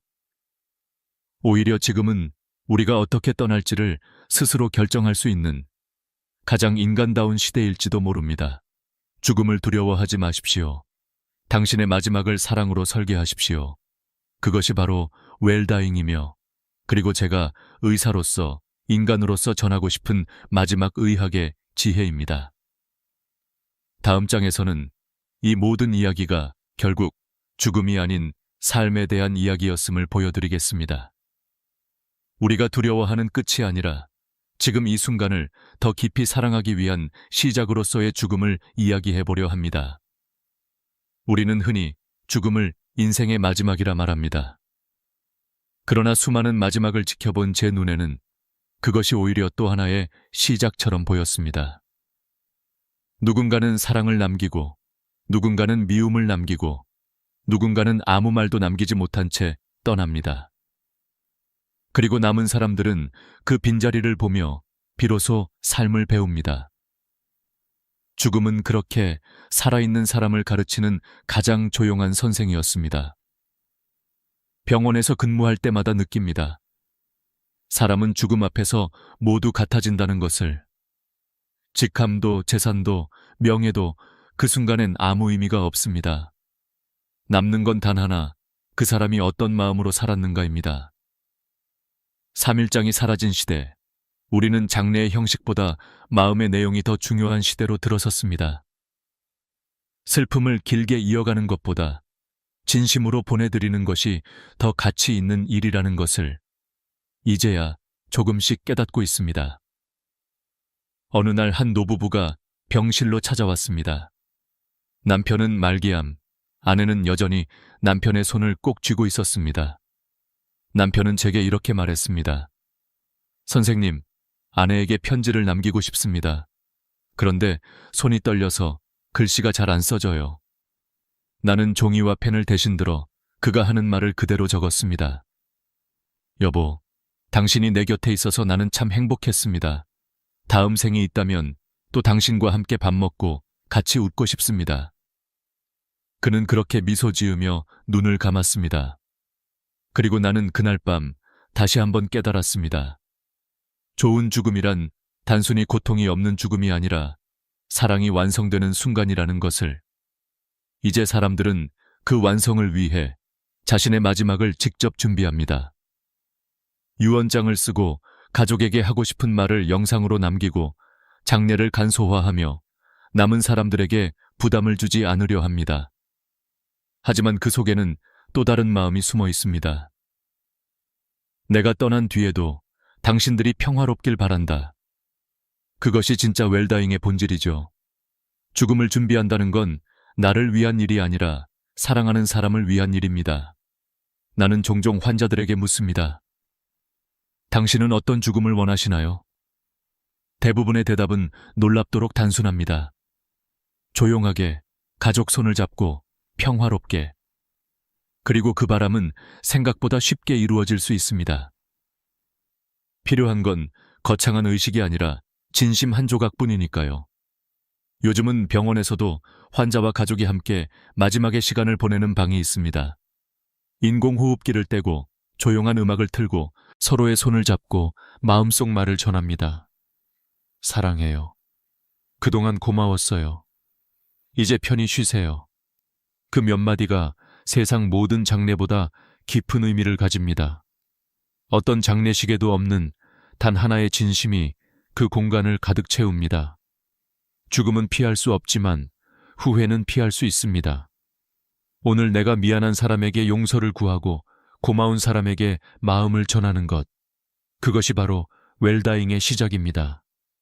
삶을 정리할수록 죽음은 두려움이 아니라 감사로 바뀝니다. 사람은 누구나 마지막 순간에 비슷한 말을 남깁니다. 조금만 더 사랑할 걸, 조금만 더 고맙다고 말할 걸. 그 후회가 쌓여 우리는 마침내 깨닫습니다. 죽음을 준비한다는 것은 결국 후회 없는 삶을 준비하는 일이라는 것을. 3일장이 사라지는 시대, 장례의 형식은 변하고 있지만 그 안에 사랑은 여전히 남아 있습니다. 오히려 지금은 더 인간다운 마지막을 선택할 수 있는 시대가 되었습니다. 죽음을 두려워하지 않고 그 안에서 삶의 의미를 되찾는 시대. 그것이 우리가 도착한 새로운 전환점입니다. 의사로서 그리고 한 사람으로서 저는 그 변화가 나쁘다고 생각하지 않습니다. 다만 바라는 것이 있다면 그 빠른 이별 속에서도 단 한순간만큼은 진심이 머물기를 바랍니다. 하루의 장례라도 좋습니다. 그 하루가 사랑과 감사로 채워진다면 그것은 3일장보다 깊은 의미를 가질 것입니다. 죽음은 끝이 아닙니다. 그것은 사랑의 결론이며 또 다른 시작입니다. 그 사실을 이해할 때 우리는 더 이상 이별을 두려워하지 않게 됩니다. 3일장의 길이는 줄었지만 마음의 깊이는 여전히 우리 손에 달려 있습니다. 이제 다음 장에서는 이 모든 이야기를 마무리하며 우리가 지금부터 어떻게 존엄한 죽음을 준비할 수 있는지를 구체적으로 이야기해 보겠습니다. 죽음을 말하는 것이 아니라 살아있는 지금을 더 뜨겁게 사랑하기 위한 지혜를 나누려 합니다. 죽음에 대해 말하는 건 여전히 쉽지 않습니다. 많은 이들이 고개를 저으며 말하죠. 그런 이야기는 불길하잖아요. 그러나 저는 수천 명의 마지막을 지켜보며 오히려 확신하게 되었습니다. 죽음을 이야기하지 않는 것이야말로 진짜 불행의 시작이라는 걸요. 마지막을 준비하지 못한 사람일수록 더 큰 두려움 속에서 삶을 마감했습니다. 반대로 죽음을 미리 받아들인 사람들은 끝까지 평화로웠습니다. 어느 90세 노인 환자가 있었습니다. 그는 임종을 앞두고 제게 이렇게 말했습니다. 선생님, 나는 이제 준비가 다 됐습니다. 내 몸이 멈추면 가족에게 인공호흡기를 달지 말아주세요. 내 인생은 이미 충분히 좋았으니까요. 그 말은 담담했지만 그 속에는 놀라운 평안이 담겨 있었습니다. 그는 마지막까지 자녀의 손을 잡고 조용히 미소 지었습니다. 슬픔보다 감사가 먼저였죠. 그 순간 저는 깨달았습니다. 죽음을 준비한다는 건 삶을 완성하는 일이라는 것을. 의학적으로 보면 인간의 몸은 죽음을 앞두고 서서히 내려놓기 시작합니다. 맥박이 느려지고 천이 떨어지고 감각이 희미해집니다. 그러나 마음은 끝까지 사랑을 기억합니다. 그 증거는 수많은 임종의 순간에서 확인됩니다. 마지막 숨을 내쉬기 직전 사람들은 가장 사랑했던 얼굴을 떠올립니다. 그것은 단순한 환상이 아니라 인간의 뇌가 마지막으로 선택하는 기억의 집입니다. 결국 죽음의 순간 우리가 붙드는 것은 재산도 지식도 명예도 아닌 사랑입니다. 3일장이 사라진 시대, 우리는 외형의 장례를 줄였지만 그 안에 사랑까지 줄일 필요는 없습니다. 오히려 그 진심은 더 깊어져야 합니다. 하루의 장례라도 좋습니다. 그 하루 안에 감사와 이해, 화해와 사랑이 있다면 그것은 완전한 장례입니다. 장례의 길이는 줄었지만 그 마음의 깊이는 무한합니다. 죽음을 두려워하지 말고 그 안에서 삶을 더 단단히 바라보세요. 웰다잉의 본질은 어떻게 죽을 것인가가 아니라 어떻게 살고 싶은가에 있습니다. 매일의 선택, 매일의 관계, 매일의 감정이 결국 당신의 마지막을 만들어갑니다. 그러니 오늘이 바로 웰다잉의 시작입니다. 미안하다고, 고맙다고, 사랑한다고 말하는 그 한마디가 당신의 마지막을 바꿉니다. 저는 가끔 생각합니다. 우리가 죽음을 말하지 않으려는 이유는 사실 이별이 두려워서가 아닐지도 모릅니다. 어쩌면 진짜 두려운 건 아직 충분히 사랑하지 못했다는 사실일지도요. 그래서 웰다잉은 곧 잘 사랑하기입니다. 살아있는 동안 미움보다 이해를 택하고 원망보다 용서를 택하는 것, 그 마음이 마지막을 아름답게 만듭니다. 최근 한 장례식에서 만난 딸이 있었습니다. 그녀는 아버지를 하루장으로 모셨습니다. 단 하루의 장례였지만 그 하루는 참 깊고 따뜻했습니다. 발인 전 가족들은 함께 아버지가 좋아하던 노래를 틀었습니다. 바람이 분다. 노래가 끝나자 딸은 조용히 말했습니다. 아버지는 바람처럼 가셨지만 그 바람 안엔 아직도 우리 가족의 온기가 있어요. 그 말을 듣는 순간 저는 알았습니다. 형식은 사라져도 진심은 남는다는 것을. 죽음을 통해 삶을 배운다는 말은 결코 비유가 아닙니다. 마지막을 준비하는 사람일수록 하루를 더 충실히 살아갑니다. 내일이 없다는 걸 아는 사람만이 오늘을 진짜로 사랑할 수 있으니까요. 웰다잉은 결국 웰리빙의 또 다른 이름입니다. 이제 저는 당신에게 한 가지를 부탁드리고 싶습니다. 지금 마음속에 떠오르는 사람에게 단 한마디라도 전하세요. 고마워요. 사랑해. 괜찮아. 그 짧은 말이 누군가의 내일을 바꿉니다.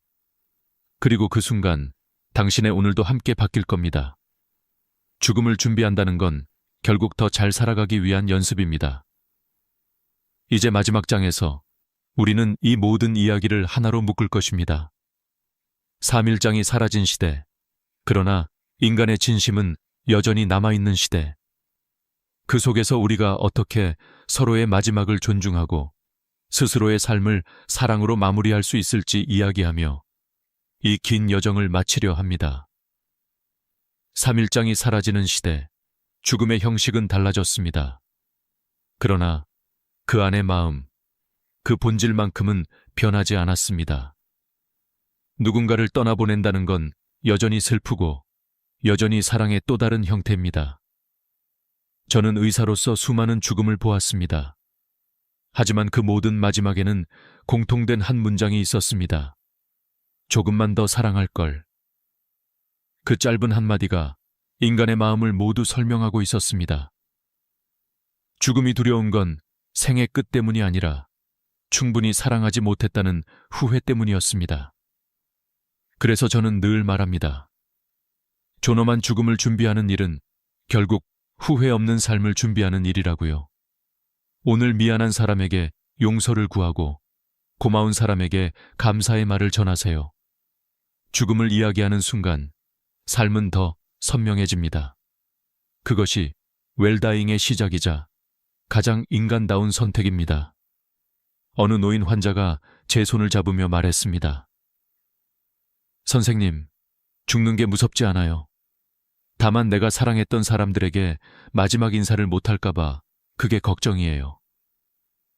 그 말에 저는 대답했습니다.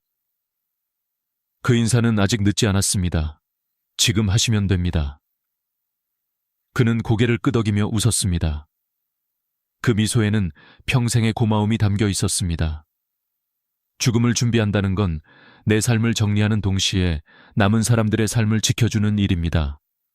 당신의 마지막 말 한마디가 누군가의 내일을 지탱해 줍니다.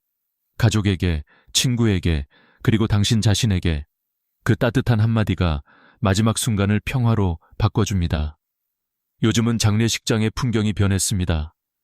검은 양복 대신 평상복을 입고 향 대신 꽃을 놓고 슬픔 대신 감사의 노래를 부릅니다. 어떤 가족은 장례식장 대신 고인의 생일에 모여 함께 밥을 먹습니다. 그 사람은 떠났지만 우리가 그를 기억하는 방식은 여전히 따뜻하다. 그 모습 속에서 저는 새로운 희망을 봅니다. 죽음은 끝이 아닙니다. 그것은 한 인간이 남긴 사랑의 결론입니다. 우리가 누군가를 떠나보내며 흘리는 눈물은 사실 그 사람이 내 안에 남아있다는 증거입니다. 사랑은 사라지지 않습니다. 단지 형태만 바뀌어 기억과 이야기, 그리고 사람의 마음속에 머물 뿐입니다. 오늘 우리는 3일장이 왜 사라지고 있는가에서 시작해 그 변화의 이유와 새로운 장례 문화, 그리고 존엄한 죽음의 준비까지 함께 살펴보았습니다. 결국 이 모든 이야기는 죽음에 관한 것이 아니라 삶에 관한 이야기였습니다. 삶을 어떻게 마무리하느냐는 삶을 어떻게 살아왔느냐의 또 다른 표현입니다. 죽음을 간소화하는 게 아니라 그 안의 진심을 더 깊게 만드는 시대. 이제 우리는 그 변화의 문턱에 서 있습니다. 의료의 발전, 사회의 변화, 가족의 구조, 그리고 인간의 마음까지 모든 것이 달라졌습니다. 하지만 한 가지는 변하지 않았습니다. 사람은 사랑으로 기억된다는 사실입니다. 지금 이 순간 당신이 이 영상을 보고 있다면 아마도 마음속 어딘가에 이런 생각이 떠올랐을 겁니다. 이 이야기를 부모님께, 가족에게 혹은 나 자신에게 전해야겠다. 그렇다면 그렇게 하세요. 이 대화가 누군가의 마지막을 바꿀 수도 있습니다. 죽음은 언젠가 누구에게나 찾아옵니다. 그러나 어떻게 떠나느냐는 우리의 선택입니다. 그리고 그 선택이 남은 이들의 삶을 따뜻하게 만듭니다. 죽음을 두려워하지 마세요. 그것은 어쩌면 또 다른 사랑의 이름일지도 모릅니다. 오늘 이 이야기가 당신의 마음속에 작은 등불 하나를 켜주길 바랍니다. 그 등불이 꺼지지 않게 지금 이 순간을 더 따뜻하게, 서로에게 더 다정하게 살아가시길 바랍니다. 끝까지 함께 해주셔서 진심으로 감사합니다. 당신의 인생이 길든 짧든 그 안에 사랑이 있다면 그것은 이미 완전한 삶입니다. 그리고 그 사랑이 누군가의 기억 속에 남는 한 우리는 결코 완전히 사라지지 않습니다. 오늘의 이야기가 마음에 닿았다면 좋아요와 구독으로 이 채널을 함께 지켜주세요. 다음 이야기에서도 당신의 마음을 밝혀줄 또 하나의 빛을 전하겠습니다. 감사합니다.